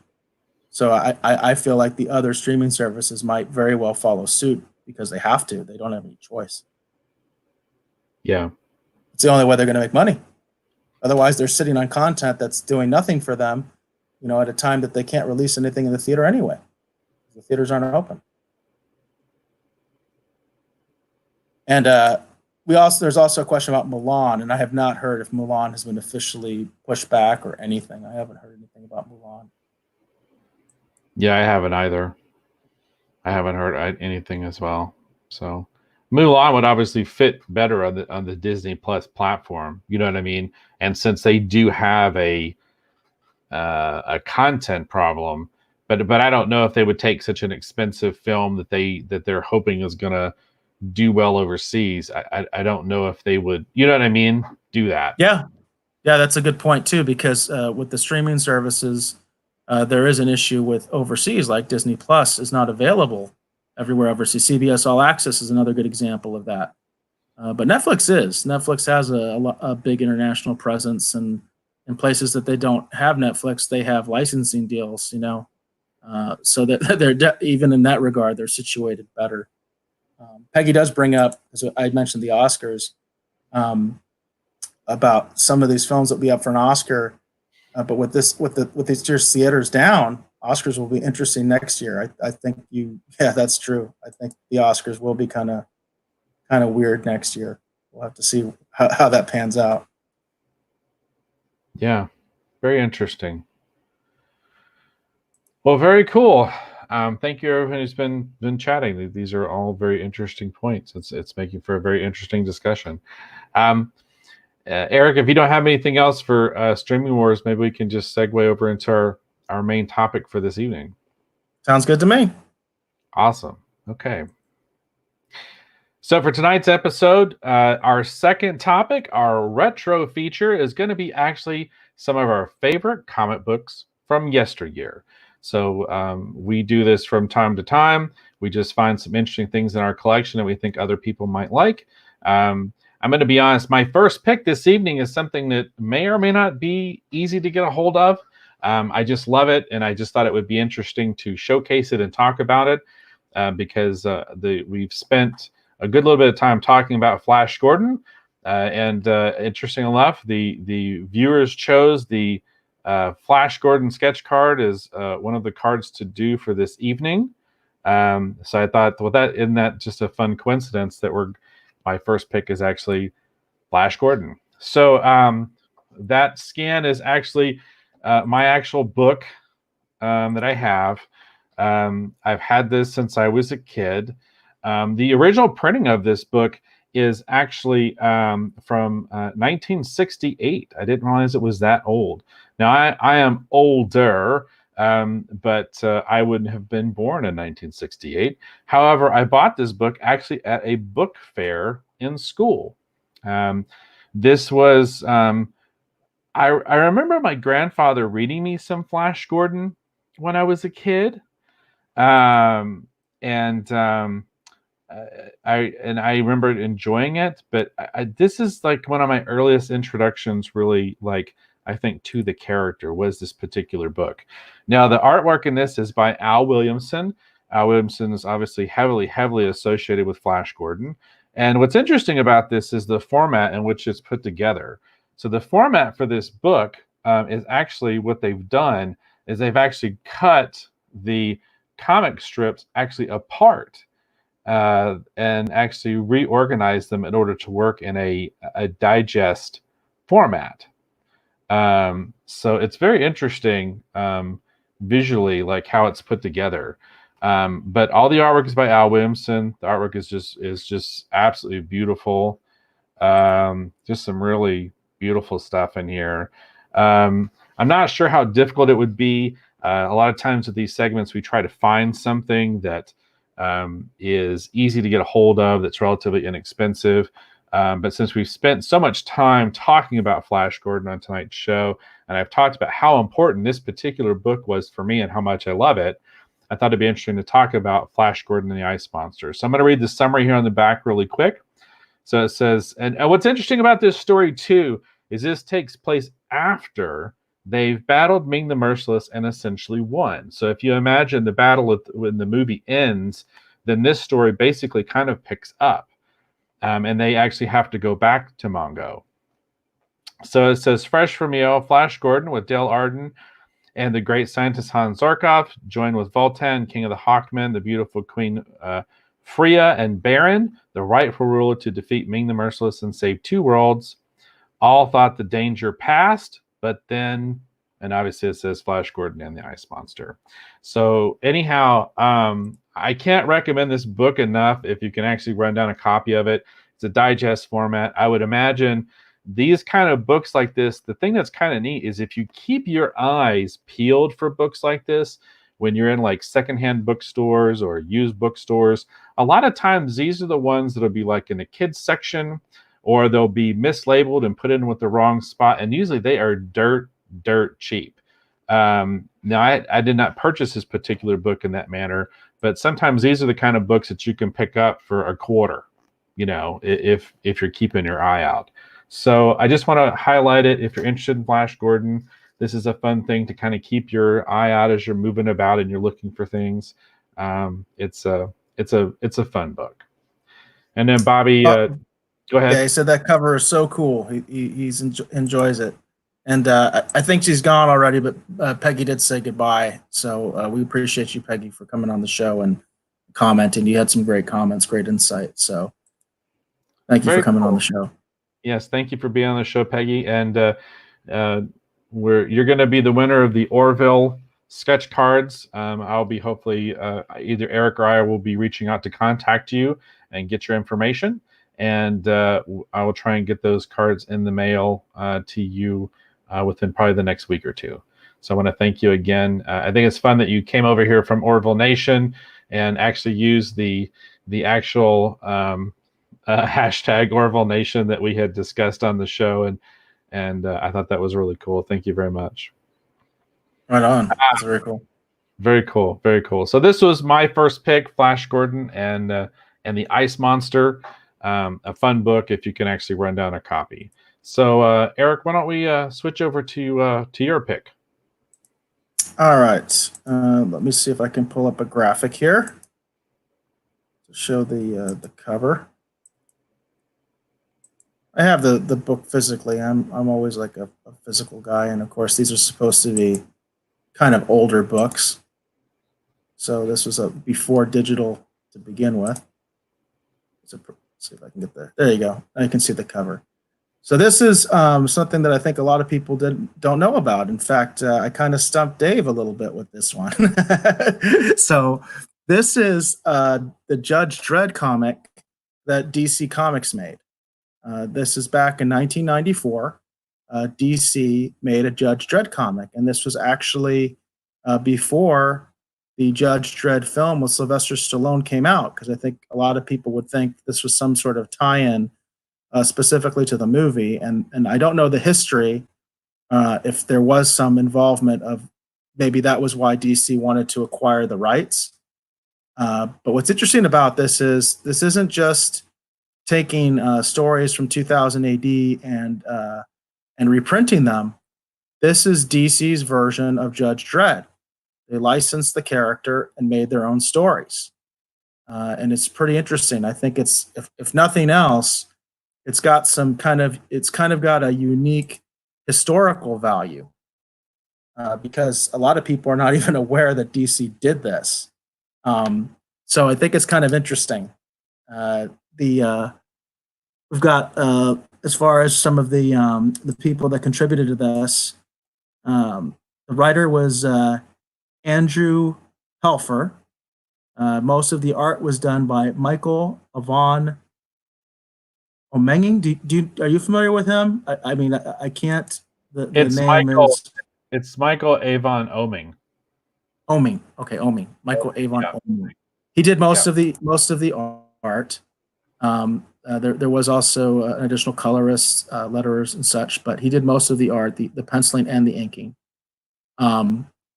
And like I said, I think it's kind of a really unique historical artifact, and I think it's kind of cool that I have the first issue, and I really do like dig the cover. You know, I think it's a pretty cool cover. Show my physical copy here, and you can see it there in all of its glory. You can see Judge Dredd looming over all these dead bodies. It's very Dredd. It's very Judge Dredd. The funny thing is, and Bobby says, nice, old Dredd comics are great. They had some really dark stuff in there. And Bobby, you may be able to help me if you're a big Judge Dredd fan, because the thing that's funny for me is getting access to the 2000 AD books was almost impossible. It was almost impossible for me growing up. I vaguely remember some of the shops I went to maybe having them. And of course, 2000 AD had all sorts of stuff in it. So it didn't necessarily have Judge Dredd, like in every issue. So getting something like this was really kind of unique because DC was doing this, and therefore it was available on a much larger scale than 2000 AD comics were. Because I grew up in Arizona, and 2000 AD books are not common here. They're hard to find. So it's interesting with the story. What they did was they decided to place Judge Dredd at the early moments of the history of the megacities. So Judge Dredd in the 2000 AD comics, it's kind of like things are more or less like already established, and then you kind of get some backstory as things are going on. Like, for instance, the president of the United States is kind of like, as I understand it in the 2000 AD books, he's kind of referred to like in the past tense because they had an upheaval, and the president, there is no United States anymore. The megacities are basically independent. But initially, the United States still existed when the megacities were first formed. That's part of the history and the lore of Judge Dredd. And in this version, the United States still exists. And also in this version, they still have police officers. And the judges are just supposed to come basically after the fact, and do the judging, on scene. And they're not actually kind of like the way that we would see them in the movie, or either of the movies for that matter. And we still have police. There's still police, but the police are very corrupt. And I guess that's one of the reasons that the judges end up sort of taking over. And in this version, Dredd is very much like active as he is in the 2000 AD series. He's very hands-on. The very first scene in this book, he's actually like taking down this like dirigible type vehicle that's been taken over by these criminals, and they're using to transport like illegal goods and stuff. And he's doing all this stuff that they're basically saying he's not supposed to be doing because the police are supposed to be doing that. So it's kind of interesting. So they kind of play with that concept that before the judges took over, they still had police. They still had a little bit of separation of powers, if you will. The traditional separation of powers in government. And so the book is neat in that it kind of shows the transition where the judges are having to take over more because the police are so corrupt. And in effect, basically, one of the main parts of this story is that the police are working with one of the major criminal syndicates, and they're basically on the take and everything like that. So the funny thing about it is there's so much of the very dark humor in it, really kind of almost silly, over the top, and it has a very RoboCop vibe. There's very much like a RoboCop kind of humor in it. And I don't know how deliberate that was, but it's there. It's definitely there. And this was a very short-lived series. It only lasted, I think, 18 issues, so it only lasted about a year and a half. That's another reason I think a lot of people don't know about it. So it obviously did not take very well, and people didn't like it. But I think it's kind of a very unique piece of history. Well, I was just going to point out, just for point of order, it's widely believed, and I've had it almost about confirmed from some different people, that Judge Dredd was a heavy point of inspiration actually for RoboCop. A matter of fact, if you actually see some of Rob Bottin's actual original sculpts when he was actually creating the armor for RoboCop, he looks just like Judge Dredd.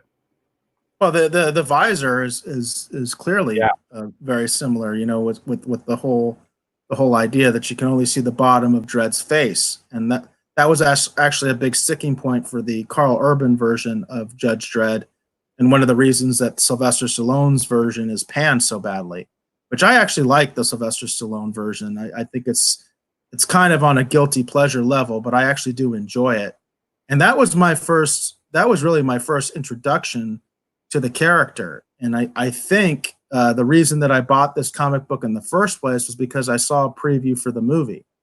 And so then I saw the cover, and I was like, oh, let me check this out. because I didn't know anything about Judge Dredd. Growing up, this didn't like I said, I didn't have access to 2000 AD comics. Those are like impossible to get growing up as a kid.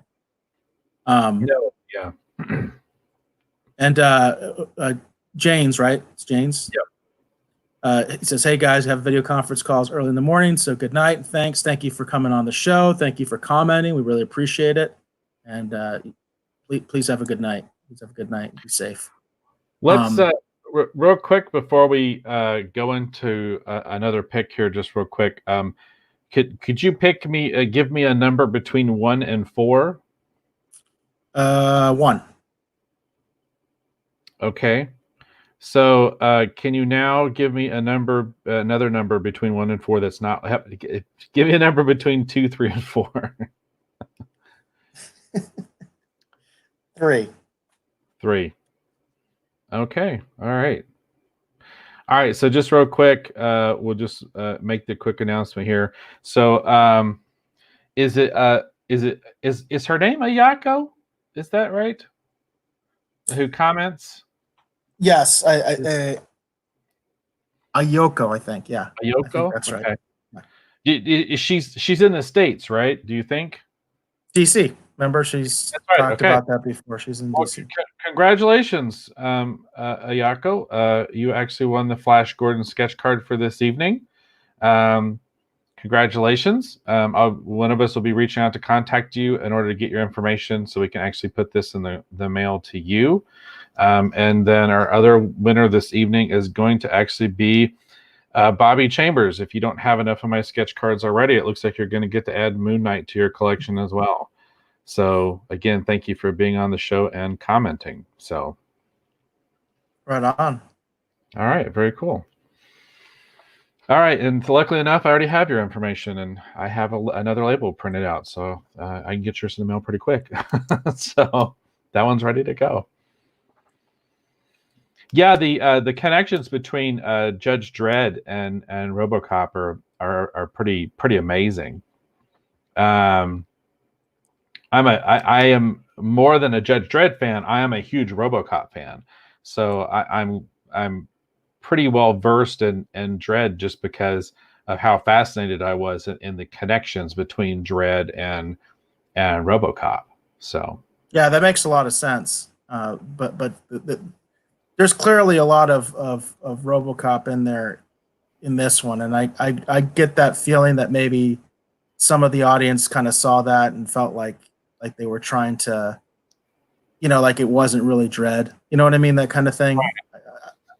I know this book didn't last long. This series did not last long. So clearly it wasn't popular. so right. It would have kept going. Unless, the licensing deal fell through or something like that. It'd be interesting to know more of the history of the behind the scenes, if it was poorly received or if it was some sort of licensing problem that eventually they wrangled the rights back, to some other company or whatever. It would be interesting too, because I mentioned earlier, I could reach out to Stephen Reed, who's a friend and who's actually been on the show in the past, and actually have, Stephen might have some interesting information about that, because he actually does a 2000 AD podcast, and is friendly or on a somewhat friendly basis with a lot of the folks actually at 2000 AD. And he might know a little bit of the history behind this particular book. It'd be interesting to delve into, just out of curiosity, because like I said, I don't ever remember DC publishing this book. So I was kind of a little taken aback. I was like, when did DC publish a Judge Dredd book? It's like, when did that happen? Yep. 1994. So I totally missed that somehow. And Bobby said, says my buddy growing up had Judge Dredd, Heavy Metal Magazine, and trauma movies from his dad. So he's exposed to all that at a young age. And that's pretty cool. It's pretty cool. Yeah, that I didn't have a lot of any of that around, to be honest. I was aware of things like heavy metal, and I think because of the movie, really, which was an adult animated movie, which was kind of unique. I think that's why I knew about it. But I wasn't allowed to watch it growing up. That was for sure. And trauma was another thing that I was aware of, but I wasn't allowed to watch that kind of stuff. But yeah, Judge Dredd was hard to come by. There's just no doubt about it. If you lived in the States growing up, in the 80s, 90s, getting Judge Dredd stuff was not easy. The movie helped. The movie definitely helped when it came out, and there was more Judge Dredd stuff. But the movie also was considered a little bit of, basically kind of a bomb. So it didn't necessarily help things that much either. So, but again, I think it's a unique thing in comic book history that DC was publishing their own Judge Dredd comic books with an alternate timeline. Right. Very cool.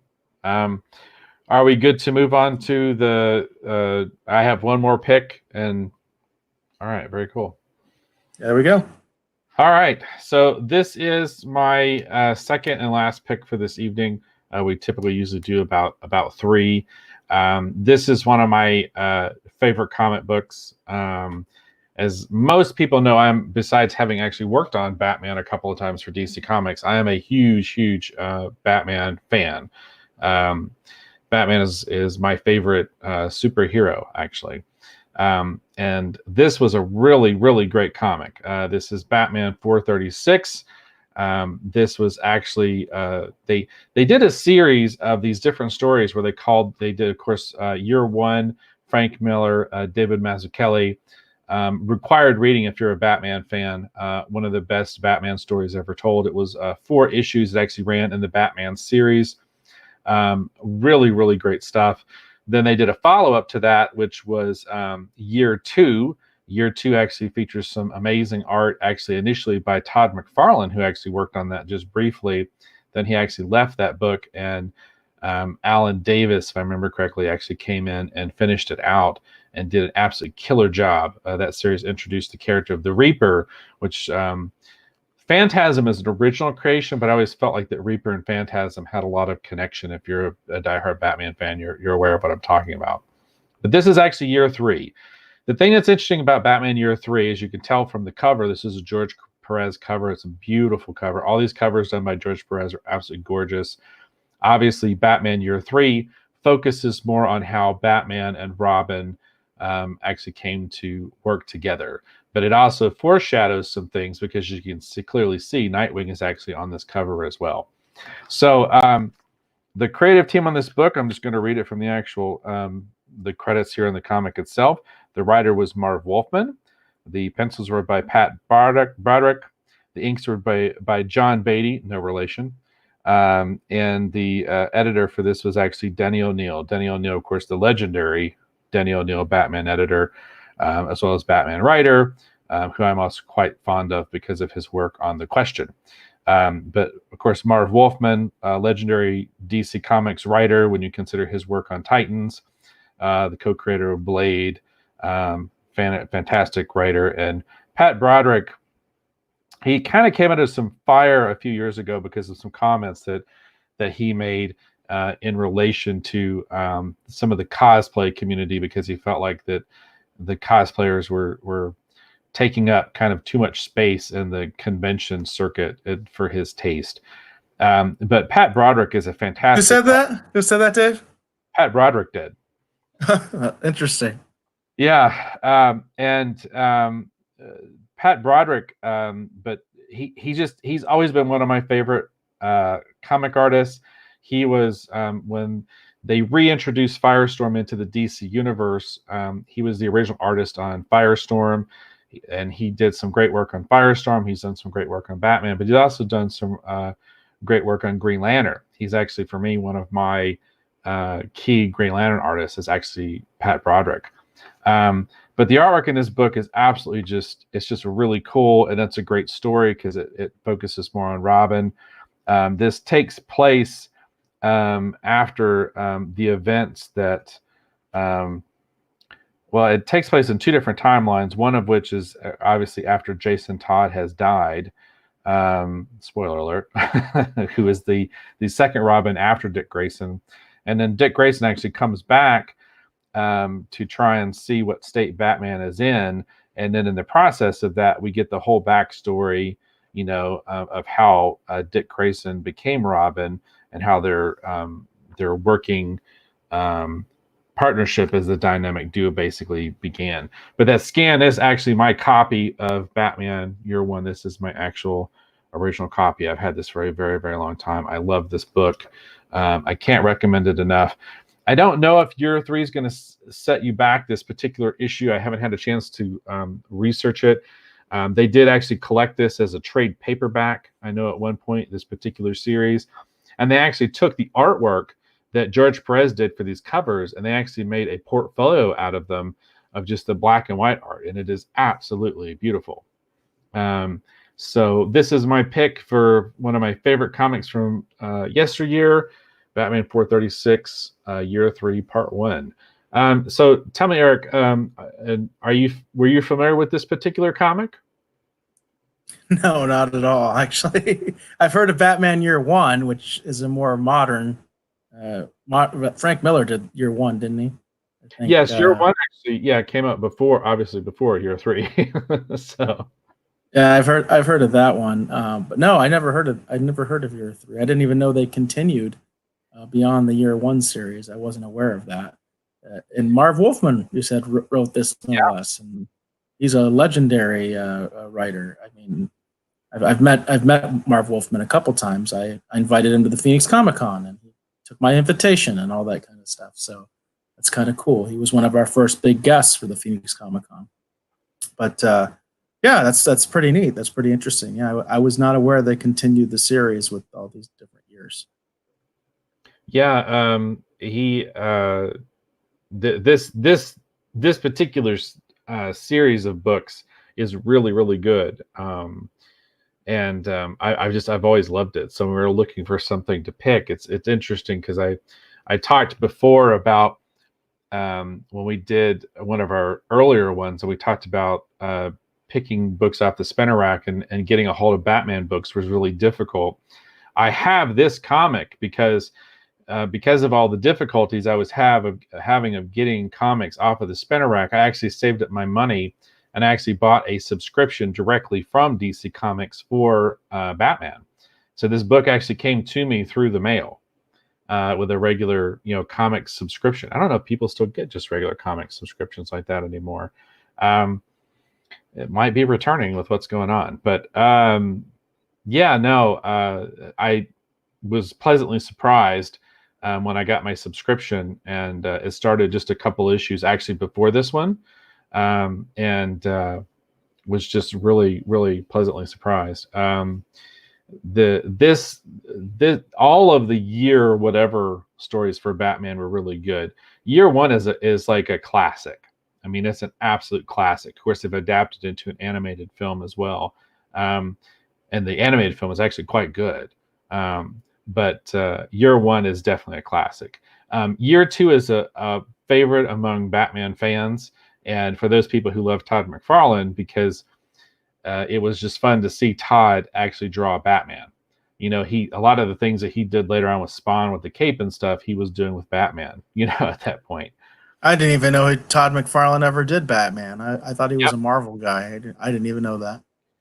Yeah, actually, he got his, if I remember correctly, he was doing a series called Coyote, and he went from Coyote actually to Infinity Incorporated. And actually was on Infinity Incorporated for DC for at least a couple of years. And then he went from Infinity Incorporated, and then he did a couple of projects. He started and was on Year Two at one point, and he actually did the first issue and a half of actually the Invasion series as well. So, yeah. Hey, PJ. Glad to see that you were able to stop by.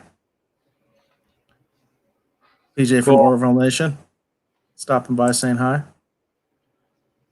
Little fan of Dave, apparently. Saying go, Dave. Thanks, PJ.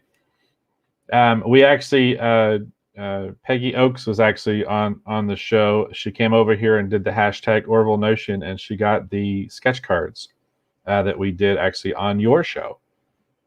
So I thought that was really fun. So yeah, it's very cool. It's very cool that she came over too. Very cool. So that's going to be it for me. I can't recommend Year 3 enough. It's a wonderful, wonderful story. It's a four-part series. If you get the individual issues, I don't think any of these are considered key issues, so I don't think they're going to set you back a lot. I will look it up here real quick while I continue to talk, but I don't think they're going to set you back quite a bit. But it's just a really great story. Like I said, they have collected this into trade, and it's definitely worth picking up. But then, like I said, too, all of the year whatever stories that they've done are quite good. Yeah, and I see what you're saying there, Bobby. Yeah, it does range between $4 to $6, $6 to $10. I see some here actually for $4 if you get more reader copies. Yeah. So he's asking. Bobby's asking, is this the first appearance of Tim Drake? I don't think it is. He's saying if it is, he's got to check that out. I don't think it is, because actually Tim Drake actually shows up in a Lonely Place of Dying, which is actually a storyline that actually comes later. So I don't think this is the first appearance of Tim Drake. They do reference events from Year 3 and actually redraw panels, if I remember correctly, that Pat Broderick did in Year 3, but I don't think Year 3 introduces Tim Drake. I think that actually comes later. I don't think it does. Now I'm concerned. Now I'm wondering if maybe I thought it was A Lonely Place of Dying. Let me look it up just to be sure. Tim Drake first appearance. I'm going to the almighty Google. The almighty Google knows all. The almighty Google sees all, it seems like. Oh. Maybe it is. Yeah, I guess it is. How in the hell did I miss that? Yeah, there's no way. He's in this? I remember that as being a different story. Because it starts off with him actually following, unless they're saying that this sequence in here where the little kid meets Dick Grayson, surely that's not. I can't. Well, you may have got me there, Bobby. I didn't think this was Tim Drake's first appearance, but maybe it is. Son of a gun! It sure is. It's not a very important moment, but yeah, there's Tim right there as a little kid, because they actually redraw this scene. I think in A Lonely Place of Dying. So yeah, I think you're correct. This is technically Tim Drake's first appearance, probably. Wow, how did I miss that? Well, I consider myself more a Batman aficionado than a Robin aficionado, but it is kind of bad to blow some Robin trivia on his 80th anniversary. I feel like a real whatever right now. But good call, Bobby. You got me. Good call. He says, that's just what I read on the synopsis. He says, I haven't read it yet. A lot, and I'll be honest with you, I remember the scene that's in this book being redrawn in another series to establish Tim Drake, but I don't think I ever specifically made the connection that is Tim Drake. Does that make sense? It's so weird. I remember them redrawing that moment from this story, but I just don't remember that moment being pivotal in this particular, you know what I mean? So, but you're correct. That is the introduction of Tim Drake. And Tim Drake is one of the best Robins ever. I would put Tim Drake up there with Dick Grayson. Dick Grayson, in my opinion, is still the best Robin. But Tim Drake I loved everything they did with Tim Drake. So Bobby mentions it's like saying Wolverine's first appearance is the issue prior to his official first Hulk issue due to one panel, which I know that that's happened with other characters as well, where technically they were introduced like in one panel in a previous book and not fleshed out at all or anything like that. So it's that happens. The Hulk 180 versus Hulk 181. I'm well aware of that. Hulk 181 is one of my Grail books. I owned Hulk 181 back in the day, and I've been trying to get a copy of it back, but it's gotten so expensive anymore. It's kind of difficult to afford that. But no, yeah, very good call, Bobby. Totally got me. Awesome. If you don't have anything else, Eric, I think that might be good. No, I think we're good. I think we're good. Awesome. Very cool. Awesome. All right, so we'll go ahead and we'll go to the outro then. I want to thank you for watching this episode, or hopefully listening to either a portion of or all of this episode of the Retro Rogues live show. Again, my name is Dave Beatty. I have been one of your hosts. You can learn more about me, see some of my artwork on my website at davebeatty.com. You can even see a picture of me without a mask on, if you're so inclined. And that's at davebeatty.com. That's DAVEBEATY.com.